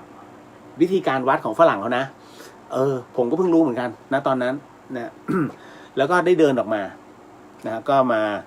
ครั้งแรกที่ผมรู้จักคำว่าน้ำปานะ ตอนนั้นนั่นแหละคำแรกเลยแล้วก็พักอยู่2 คืนนะเพราะผมก็เดินเที่ยวเพราะตรงนั้นมันออกจากสุญญตารามมันจะเป็นน้ำตกเกิงกะเวียเดินไปหน่อยก็เป็นน้ำตกไดช่องทองนะฮะแล้วก็ได้ยินคำว่าสำนักปฏิบัติธรรมลิเจียก็ได้มีโอกาสไปตรงลิเจียที่สมบัติโกโบริถ้ำลิเจียเนี่ยนั่นแหละตรงนั้นน่ะ เดินปนเลยผมถึงบอกเป๊ะมากนะฮะจุดนั้นมันจะเป็นต่อเนื่องกันเลยนะฮะ คราวนี้เรื่องราวของท่านยันตะเมื่อกี้ค้างอยู่คืออย่างนี้ฮะเมื่อก่อนจะมีเขาเรียก3 สหายจะมีเดี๋ยวนะพุทโธภาวนาพุทโธจำได้ไหมฮะซึ่งจะพ้นเพิ่งจะพ้นจากคุกมาเมื่อก่อนใช้คำว่าหลวงพ่อภาวนาพุทโธอยู่สัมพันธ์ใช่ไหมที่รับเอาเด็กชาวดอยไปแล้วมีเหตุการณ์ล่วงละเมิดคือได้กล่าวอะไรแบบนั้นนะฮะแล้วก็อีกอันหนึ่งน่าจะเป็นท่านนิกรนะฮะคือประมาณว่าทั้งหมดทั้งมวลเจอข้อหานี้หมดเลยแต่คราวนี้ผมจะยกตัวอย่างแค่รูปเดียวคนเดียวนะก็คือท่านยันตะนั้นผมไม่รู้หรอกเรื่องราวเป็นยังไงแต่พลังศรัทธานะตอนนั้นเยอะมากเยอะจริงๆเรียกว่าคนไปเนี่ยมืดฟ้าโมดินรอใส่บาตรเอาจริงนะผมก็เห็นท่านแวบๆเข้าไม่ถึงแต่ตอนนั้นผมจิตผมคือกูอยากไปเที่ยว อยากไปเที่ยวเมืองการแค่เลยนะเพราะว่ามันอยู่ในช่วงวัยรุ่นไงแล้วเราก็ดูเขาใส่บาตรใครหรอ ผมยังถามใครท่านอาจารย์ยันตะไงบอกเนี่ยโอ้โหสุดยอดเลยผมก็ยืนดูนะฮะแล้วคราวนี้ก็เล่าอิทธิปาฏิหาริย์หมดเลยนะประมาณว่าชาวบ้านเอาผ้าขาวบางเอาผ้าขาววางลงที่พื้นแล้วท่านยันตะเหยียบปึ้งแล้วก็เมื่อยกเท้าขึ้นปรากฏว่ามีรอยธรรมจักรเฉยเลยที่ผ้าผมก็เป็นไปได้เหรอ คือผมเป็นคนสงสัยเนี่ยเป็นคนที่แบบค้านสุดๆมีอะไรในหัวกูค้านก่อนเลยเป็นอย่างนั้นจริงๆนะฮะผมนี่เป็นอะไรที่ไม่เชื่อเลยนะฮะผมก็ไม่เชื่อถ้าไม่เห็นด้วยตาผมไม่เชื่อซึ่งเขาไม่เห็นด้วยตามันเป็นการบอกเล่าเราก็นิ่งๆแล้วแต่ นะฮะจนกระทั่งผ่านไปสักประมาณ 2-3 เดือนมั้งมีข่าวกับศรีกาจันทร์ซึ่งตอนนั้นรู้สึกว่าจะต้องอธิกรณ์มั้งแล้วก็ถูกสอบสวนที่วัดชนะสงครามถ้าจำไม่ผิดนะฮะโอ้ยข่าวใหญ่มาก แล้วคราวนี้จนมารับรู้ที่ธรรมสถานนี่แหละเขาเรียกเช็คกรรมอะไรที่เป็นเรื่องโด่งดัง เขาเช็คกรรมกันเฮ้ยมีงี้ด้วยเหรอตอนนั้นผมมาอยู่ที่นี่แล้ว แต่ว่ามาอยู่แบบเด็กใหม่ไม่รู้เรื่องไม่เชื่อก็อย่างที่บอกอ่ะผมทำกระป๋องมาเนี่ยนะฮะคือด้วยจิตที่ผมไม่เชื่อเรื่องราวแบบนี้นะฮะก็มาเจอตรงหลวงแม่เล่นแร่แปรธาตุจับพลังพระเสร็จปุ๊บมาเจอเรื่องเช็คกรรมอีกก็พูดกันเรื่องของท่านยันตะพอพูดถึงเรื่องท่านยันตะปุ๊บผมเฮ้ยชื่อนี้คุ้นๆเราเคยผมก็นั่งฟังเลยแล้วก็บอกหลวงพี่เนี่ยเคยไปสุญญตารามนี่นั่นโอ้ยพูดอย่างนี้เลยเหมือนที่ผมพูดเนี่ย แล้วปรากฏว่าหลวงแม่ท่านก็เช็คให้นะฮะแล้วก็คุยกันเขาคุยกันในหมู่แม่ชีกับพระอยู่4-5 รูปแล้วก็อาจารย์แม่ชีนะแล้วก็มีลูกศิษย์ท่าน2 คนลูกศิษย์อาจารย์แม่ชีเป็นคฤหัสถ์อีก2 คนจำไม่ได้แล้วใครบ้าง เราก็นั่งฟังก็บอกว่าด้วยชาติก่อนนะฮะท่านยันตะเนี่ยไปผิดลูกเมียเขาไว้ นั่นน่ะแล้วก็ไปใส่ความเขาไว้ชาตินี้จึงถูกใส่ความแบบนี้เกิดขึ้นนะแต่ไม่รู้ว่าจริงไม่จริงไงหมายถึงว่าน่าจะเป็นช่วงนั้นท่านพีคมากหลายคนก็บอกท่านถูกกลั่นแกล้งแต่เราไม่รู้ความจริงไงนะฮะท่านบอกว่าเนี่ยเพราะว่าตัวบุพกรรมมันตามมาท่านจึงต้องประสบแบบนี้แล้วสุดท้ายก็หนีไปอเมริกาก็จะมีภาพท่านเตะตะก้อบ้างอะไรเงี้ยฮะนะฮะแต่ว่าอยู่ในจีวรสีเขียวเขาถึงได้เรียกจิ้งเขียวนะฮะแล้วผมก็ไปค้นประวัติก็ไปเจอภาพของท่านตอนที่แต่งเป็นฤาษีอยู่ที่เกาะพะงันนะฮะจนเกิดความศรัทธาของแต่ละคนนะฮะแล้วก็ท่านก็บวชงามมากรูปหล่อเลยตอนนั้นนะฮะ นั่นคือเรื่องเล่าตรงนี้จนกระทั่งมีอันหนึ่งเมื่อก่อนนี้ที่แฟชั่นไอแลนด์เนี่ยเขาจะมีสวนสนุก นะฮะและปรากฏว่ามันมีข่าวคุณผู้ฟังมันมีข่าวหน้าหนึ่งเลยบอกว่าแฟชั่นไอแลนด์นั้นไฟไหม้สวนสนุกแฟชั่นไอแลนด์ไฟนั้นคลอกเด็ก2 คนตายคาเครื่องเล่นนานมากแล้วถ้าคนยุคเก่าน่าจะเคยได้ยินข่าวนี้แล้วคราวนี้เขาก็มาวิเคราะห์ดูว่าเป็นเพราะอะไรทำไมเด็กคนนี้จึงต้องเด็กคู่นี้จึงต้องตายนะฮะในกองไฟอันมีเครื่องเล่นอยู่ทั้งที่พ่อแม่ก็อยู่ทำไมช่วยไม่ได้หลวงแม่ท่านก็เลยย้อนบุพกรรมดูให้แล้วก็คุยกันตรงนั้นเลยบอกโอ้อันนี้เขาเรียกว่า ตัวกรรมมันตามมาแล้วนะฮะหลวงแม่พูดว่าเมื่อก่อนเนี่ย เด็ก2 คนเนี้ยเป็นคนเลี้ยงวัวแล้วคราวนี้ปรากฏว่านึกพิเรนนะฮะอยากเล่นไฟนะฮะแล้วปรากฏว่าเหมือนกับตรงนั้นเป็นทุ่งแล้วก็จุดไฟเล่นๆปรากฏว่าไฟเนี่ยมันล้อมรอบคอกวัวตายนะฮะท่านเลยบอกเนี่ยบุพกรรมของการที่ไปจุดไฟนะฮะโดยที่เหมือนกับไม่รู้ตัวแล้วทำให้ไฟไปคอกวัวนั้นตาย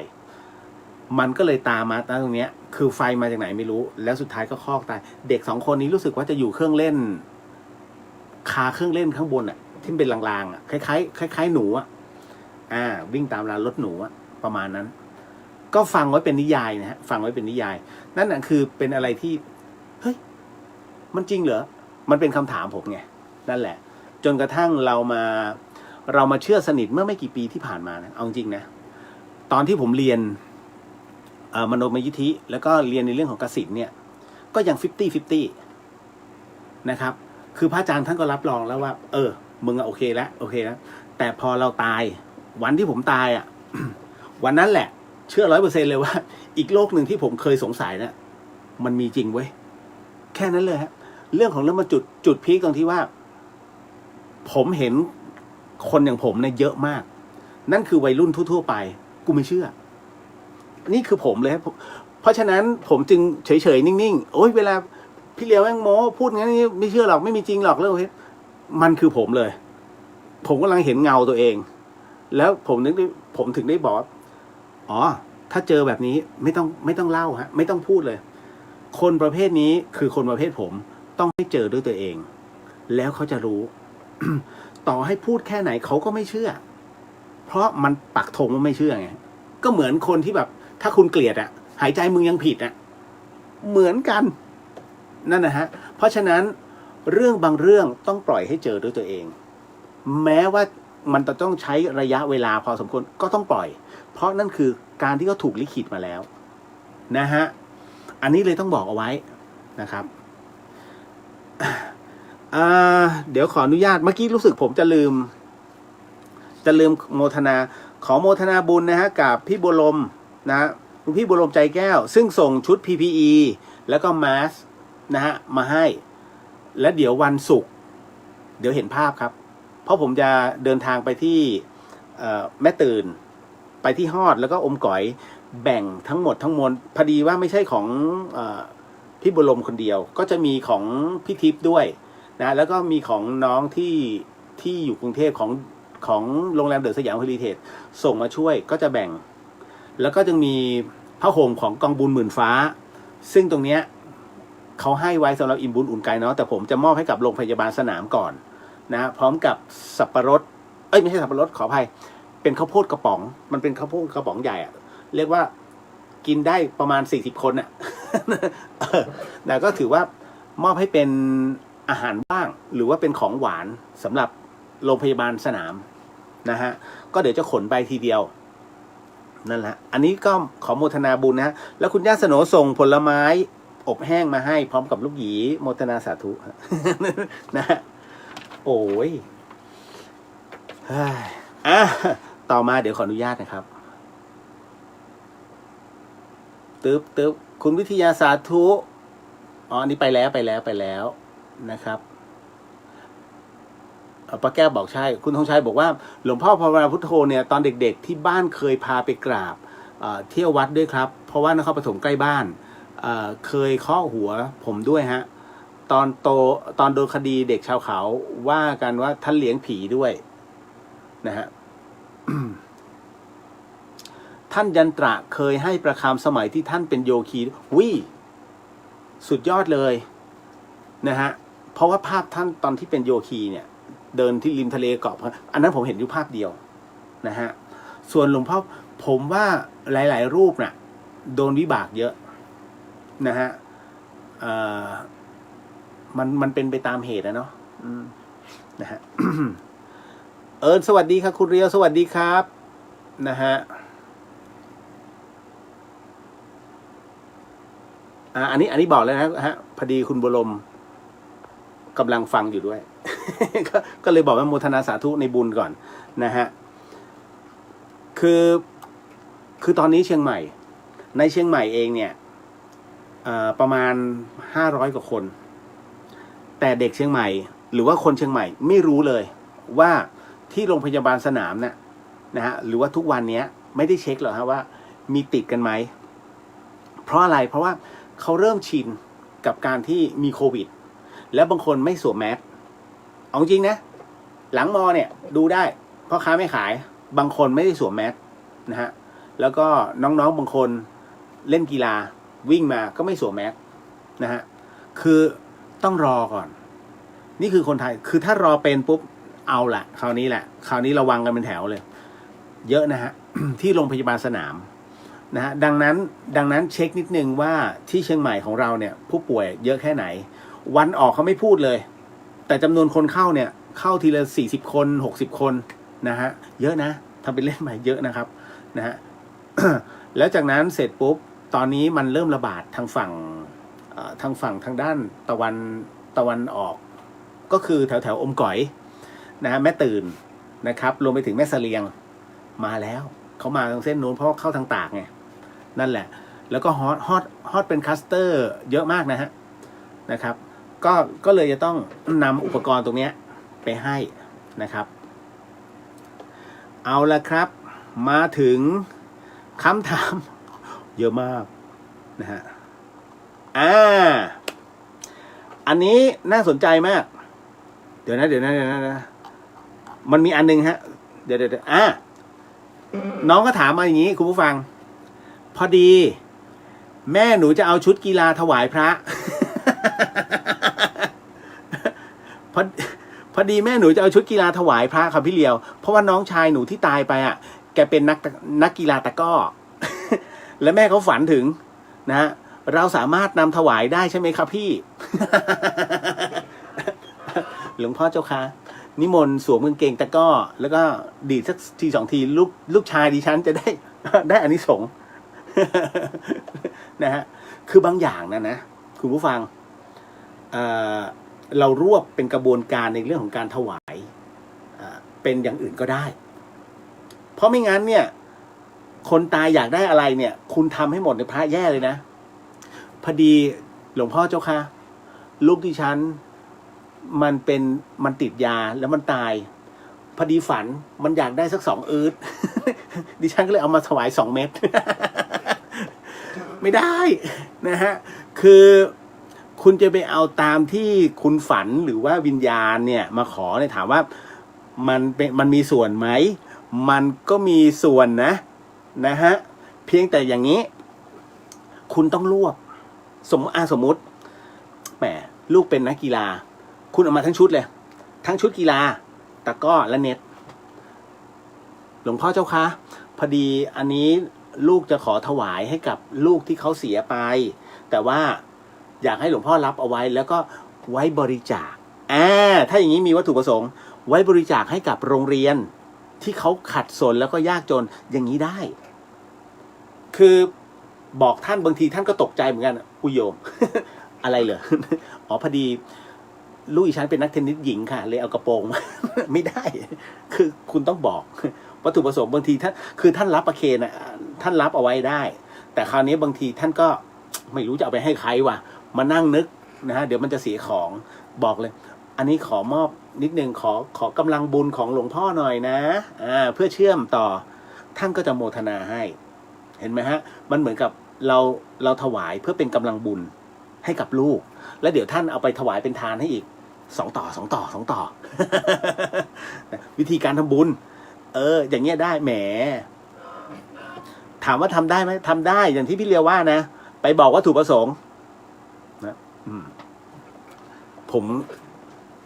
คือนั่งนึกไปก็โอ้ฮาเลยอ่ะตายหลวงพ่อเจ้าคะนิมนต์สวมชุดกีฬาเอาเลิกเอาชัยนะ ไม่ได้อาบัติ นะฮะ แม่ผมไปนึกถึงพอดีก่อนเขาจะเสียเขาทำพอดี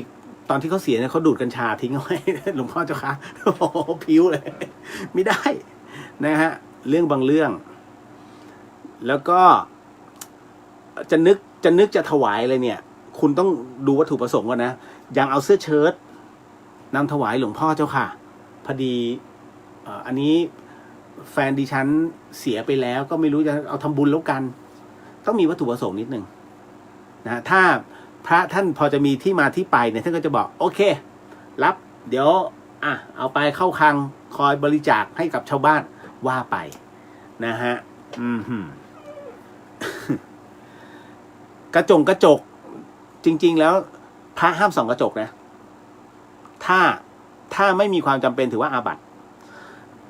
ห้ามเลยฮะห้ามถ้าจะส่องก็คือมองเงาสะท้อนได้การส่องกระจกนั้นถือว่าเป็นเครื่องหนึ่งในเครื่องสำอางแล้วอย่างนึงคือว่าในความจำเป็นของการส่องกระจกอย่างเช่นมีเศษอะไรกระเด็นนะฮะเป็นแผลเป็นสะเก็ดต้องการทำแผลอย่างเงี้ยได้นะฮะคือให้มันมีเหตุในการส่องไม่ใช่อุ้ยสิวบีบเป๊ะไม่ได้อาบัตินะครับตอมโอ้โหอันนี้จริงๆก็ไม่อยากจะอ่านนะอันนึงเนี่ยฮะแล้วผมเห็นภาพแล้วน้องเขาส่งมาเดี๋ยวนะฮะแป๊บหนึ่งคือถ้าอันไหนที่ผมตอบไปแล้วผมจะทำสีแดงไว้ มันจะมีภาพที่น้องส่งเข้ามาให้ผมอันนี้นิดนึงนะฮะเป็นภาพของพระพ่อรักกับวัยรุ่นว่อนเน็ตเลยค่ะผมเห็นแล้วฮะยืนจุ๊บกันเห็นแล้วเศร้าใจแบบนี้ใครที่ไม่ได้นับถือพระพุทธศาสนาโดยแท้แล้วแยกแยะไม่ออกก็จะทำให้เกิดการเกลียดชังเสื่อมลงไปอีกคุณเรียวว่าควรจะทำอย่างไรดีคะโอ้โหเดี๋ยวก่อนนะฮะ มันจะมีแบบนี้ อันนี้ผมพูดสองแง่ผมพูดสองเป็นสองอย่างนะผมเห็นแล้วมีภาพของพระพอดรักกับวัยรุ่นผู้หญิงยืนเสมอกันเลยปากชนปากแล้วอีกอันหนึ่งพระร้องคาราโอเกะบนเวทีงานวัดเลย สวมบทศิลปินไปร้องเพลงเนี่ยนะก็อาบัติแต่มันไม่หนักเท่ากับอันเนี้ยการมันเป็นเรื่องของมันจะผิดในเรื่องของจะปาราชิกเอานั่นนะฮะแต่คราวนี้ก็คือว่ามันมีสองมุมมองมุมที่หนึ่งเมื่อก่อนจะมีมันอันนี้หลายคนอาจจะไม่ทราบนะเดี๋ยวผมจะเล่าให้ฟังมันมีการรับจ้างมันมีการรับจ้างทำให้พุทธศาสนาเสื่อมลงนะฮะก็ด้วยความที่ผมเป็นนักข่าวเก่าเราก็จะรับรู้แล้วว่าอ๋อไอ้นี่ถูกจ้างคือบวชมาสักเต็มที่ทุกเดือนเขาจะมีเงินเดือนให้ไม่รู้จากใครนะครับผมใช้คำว่าไม่รู้จากใครได้รับเงินมาแล้วก็มาบวชฝังตัวอยู่เงี้ยมีกินมีใช้อย่างดีตลอดจนกระทั่งวันหนึ่งพอเข้าที่เข้าทางปุ๊บเริ่มกินเหล้าแล้วให้คนมาถ่ายรูปก่อนนะฮะแล้วหลังจากนั้นเสร็จปุ๊บจ้างสีกามานะฮะมาที่กุฏิแล้วให้ถ่ายรูปไว้เพื่ออะไรฮะจนกระทั่งมาจับได้ว่าเป็นการรับจ้างคือน้องคนนี้เอาเรียกว่าเป็นคนที่ไม่มีศาสนาแล้วกันรับจ้างทำลายนะฮะอันนี้ก็คือเคสหนึ่งเป็นกรณีหนึ่งนะฮะอันที่สองมันประเจิดมากตรงที่ว่ายืนถ่ายกันสองคนเหมือนกับบุคคลที่สามถ่ายให้แล้วก็มายืนจูบกันเหมือนจงใจให้เห็นว่ากูสามารถโพสต์ได้นะครับอันที่สองก็คือว่าถ้าเป็นแบบนั้นจริงจะประเภทอารัชชีซึ่งแฝงตัวเพื่อมาทำลายพระพุทธศาสนาแน่นอนที่สุดเราเองไม่สามารถสกรีนได้ทั้งหมดหรอกว่าใครดีใครไม่ดีนะครับมันเป็นเรื่องของความรับผิดชอบของแต่ละบุคคลจริงๆนะครับเราจะไปชี้ไอ้เนี่ยอนาคตมันไม่มีใครรับรู้ล่วงหน้าขนาดนั้นหรอกนะฮะมันยากครับมันยากจริงๆเรื่องราวพี่ผมถึงได้บอกว่าไม่ใช่ผมบอกตามพุทธทำนายถึงได้บอกว่าหลังจากครึ่งหนึ่งเมื่อไหร่กันครึ่งหนึ่งของพุทธกาลเพราะพุทธศาสนาอยู่ได้ 5,000 ปีครึ่งหนึ่งเมื่อเลยครึ่งหนึ่งปุ๊บศาสนาจะเริ่มถอยลงพุทธศาสนาจะเริ่มเสื่อมลงมันเลยมาแล้ว2,500เริ่มถอยลงนะฮะเริ่มถอยลง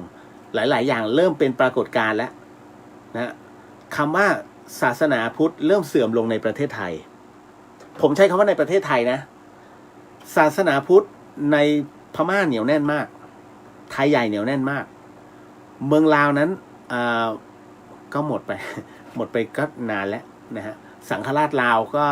ขึ้นกับประธานาธิบดีนะฮะในส่วนของเขมรก็ยังโอเคอยู่บ้างนะฮะที่เหลือไม่ต้องพูดถึงเวียดนามหมดไปนานแล้วนะแต่ยังมีพระสงฆ์เป็นนิกายของเขาอยู่นะฮะก็มันจะหมดไปเพราะฉะนั้นมันต้องแข่งกันระหว่างศรีลังกากับเมียนมาใครจะแข็งแรงกว่าแต่ประเทศไทยเริ่มแล้วเพราะว่าการทำข่าวการนำเสนอแล้วก็การปฏิบัติมันหย่อนนะฮะอันนี้แล้วผมเห็นเนี่ย ที่น้องเสร็จปุ๊บแล้วผมก็ดูก่อนใครโพสต์มาวะผมก็เข้าไปดูโอ้คุณเอ๋ยมันถล่มซะนะพิมพ์ด่าพระใช้คำว่าพระอย่างนี้เมืองนู่นนี่นั่นกลายเป็นพระทั้งหมดเลยสวยเห็นไหมฮะมันคือการเหมารวมผมถึงได้บอกว่ากรรมเนี่ยมันจะหนักมากนะมันทำอะไรไม่ได้ฮะควรทำอย่างไรดีกรมศาสนาเหรอ ยิ้มอ่อนๆ มองบน นะฮะคำถามต่อมาพระอรหันต์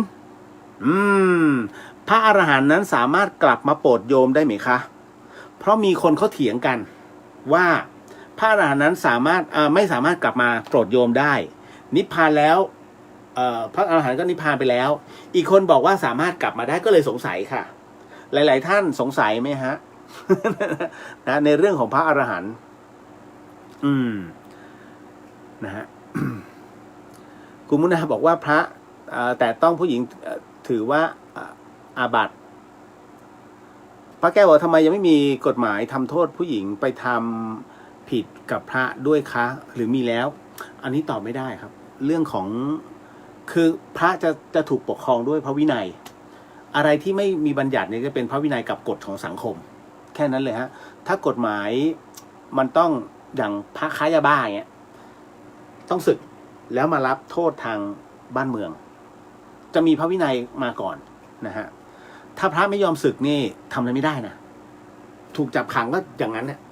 จนกระทั่งต้องถูกพระสังฆาธิการเนี่ยเกลี้ยกล่อมแล้วถึงจะสึกนะครับคุณมนาบอกว่าพระแต่ต้องกายหญิงต้องอาบัติสังฆาทิเศษค่ะนะฮะตามมาด้วยคุณมุนาก็บอกว่าแต่ให้น้ำหนักถูกจ้างมาทำลายมากกว่าค่ะผมถึงได้บอกพูดยากพูดลำบากจริงๆนะฮะอันนี้ก็มาถึงว่าก้าวบอกว่าเห็นเยอะครับเช่นสวนบวกหากคนออกกำลัง 90% แทบไม่สวมแมสกันเลยคนเยอะนะฮะในส่วนของคำถามที่บอกว่าพระอรหันต์นะสามารถกลับมาโปรดญาติโยมได้ไหมคะนะเพราะมีคนเขาเถียงกันกลับมาไม่ได้แล้วนิพพานกับอีกคนบอกว่ากลับมาได้ก็เลยสงสัยผมแค่บุคคลธรรมดา นะไม่สามารถไปรับรู้ในเรื่องราวของความเป็นพระอรหันต์ได้แต่ยกตัวอย่างแล้วกันครั้งหนึ่งนะฮะหลวงตามหาบัวนะครับท่านก็บอกว่าบัดนี้องค์พระสัมมาสัมพุทธเจ้านั้นได้มาโปรดแล้วนะฮะก็อยากให้ศรัทธาสาธุชนนั้นได้รับรู้ความนี้ไปถึงองค์สมเด็จพระสังฆราชนะฮะสกลสังฆมหาปรินายกรูปที่19ท่านก็เลยไปที่วัดป่าบ้านตาดไปถามหลวงตาบัวหลวงตาทำไมหลวงตาถึงพูดแบบนั้นพระพุทธองค์นะฮะ พระพุทธองค์มาเหรอนะฮะ หลวงตาบอกงี้ฮะการที่หลวงตาพูดนั้นหมายถึงว่าพระพุทธองค์นั้นไม่ได้มาปรากฏพระวรกายให้เห็นแน่นอนที่สุดแล้วองค์พระสัมมาสัมพุทธเจ้าท่านทรงนิพพานไปแล้วทั้งหมดแต่คราวนี้พระพุทธองค์นั้นมาด้วยจิตซึ่งเราเถียงไม่ได้อยู่แล้วพระพุทธองค์ท่านมาด้วยจิตเพราะเวลานั้นเวลาเรานั่งหรือว่าเราระลึกถึงนะฮะใบหน้าพระพักตร์ของพระพุทธองค์นั้นจะมาปรากฏในจิตให้รับรู้แค่นั้นเขาเรียกว่าเป็นเครื่องยึดเหนี่ยวองค์จริงองค์ไม่จริงนะฮะเราตอบไม่ได้แต่นั่นคือองค์พระสัมมาสัมพุทธเจ้าเรียกว่าเป็นองค์ประธานสูงสุดหลวงตาพูดอย่างนี้เสร็จปุ๊บเนี่ยก็เลยทำให้พระสังฆราชนั้นเข้าใจก็เลยไม่ต้องโทษนะฮะอันนี้ก็เลยบอกว่ามาเนี่ยไม่ได้มาเป็นปรากฏเป็นพระวรากายไม่ใช่ฮะท่านมาด้วยจิตอันเบิกบานหมายถึงว่าเมื่อไหร่ก็ตามที่เราได้ทำนะฮะเมื่อนั้นน่ะเราก็จะบังเกิดนะเห็นองค์พระสัมมาสัมพุทธเจ้าในตัวแห่งเขาเรียกว่าในจิตของเรานั่นเองนั่นนะครับถ้ายกตัวอย่างนะครับก็คือปัจจุบันเราก็ยังคงมีความเชื่ออยู่นะฮะว่าองค์พระสัมมาสัมพุทธเจ้านั้นท่านก็ทรงไปโปรดพุทธมารดาที่ดาวดึงส์อยู่เรื่อยๆใช่ไหมครับนั่นนะฮะท่านก็ไปทางด้วยจิตแต่ว่าตอนนี้ก็คือได้นิพพานไปเรียบร้อยนะครับจนกระทั่งจะเกิด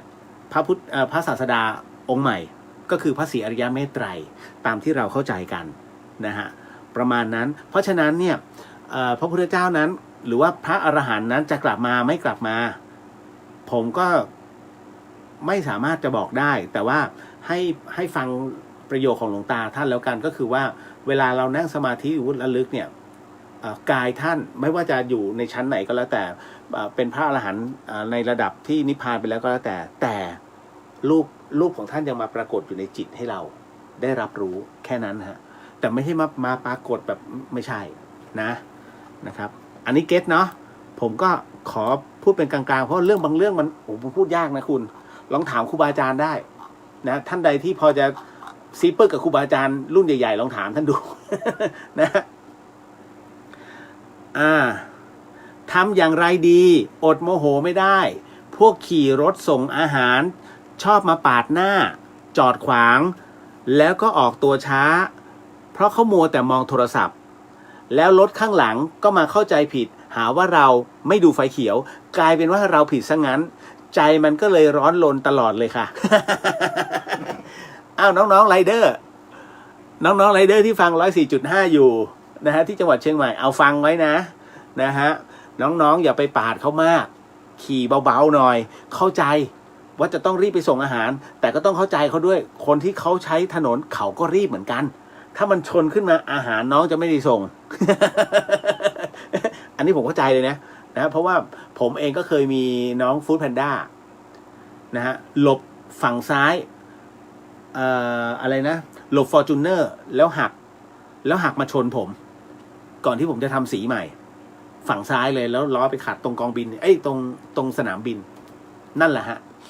แต่ผมไม่ได้อะไรกับน้องเขานะคือน้องเขาไม่ใช่เป็นคนมีนะไรเดอร์เขาก็หาเช้ากินค่ำอยู่ๆเฮ้ยมาใช้นู่นมันก็ไม่ใช่ไงก็เลยบอกไม่เป็นไรมันก็ไม่ได้เป็นอะไรมากน้องช่างมันเถอะพี่จะทำสีอยู่แล้วเอาตัวเองก่อนเป็นเขาก็งงเฮ้ยพี่ไม่เอาเรื่องจริงเหรอจะไปเอาเรื่องทำไมล่ะแค่นี้เขายังแย่เลยนะฮะก็เลยเป็นอะไรที่วันนั้นก็เราก็ตัดอารมณ์นั้นออกไปเลยไม่ต้องไปคิดเยอะนะฮะไม่เป็นไรวันไหนที่เราถูกว่าถือว่าวันนั้นเราชดใช้กรรมไป มันเป็นเศษกรรมนะฮะตัดอารมณ์นั้นทิ้งไปนะเปิดเพลงนะคอหน่อยหรือบทสวดมนต์ช่างมัน อารมณ์ขุ่นมัวหายไปนะฮะพยายามอย่าเอาอารมณ์ลบเข้ามาพอแล้วนะฮะก่อนจะหมดเวลานี้เอานี้เรื่องผีคืออย่างนี้ฮะ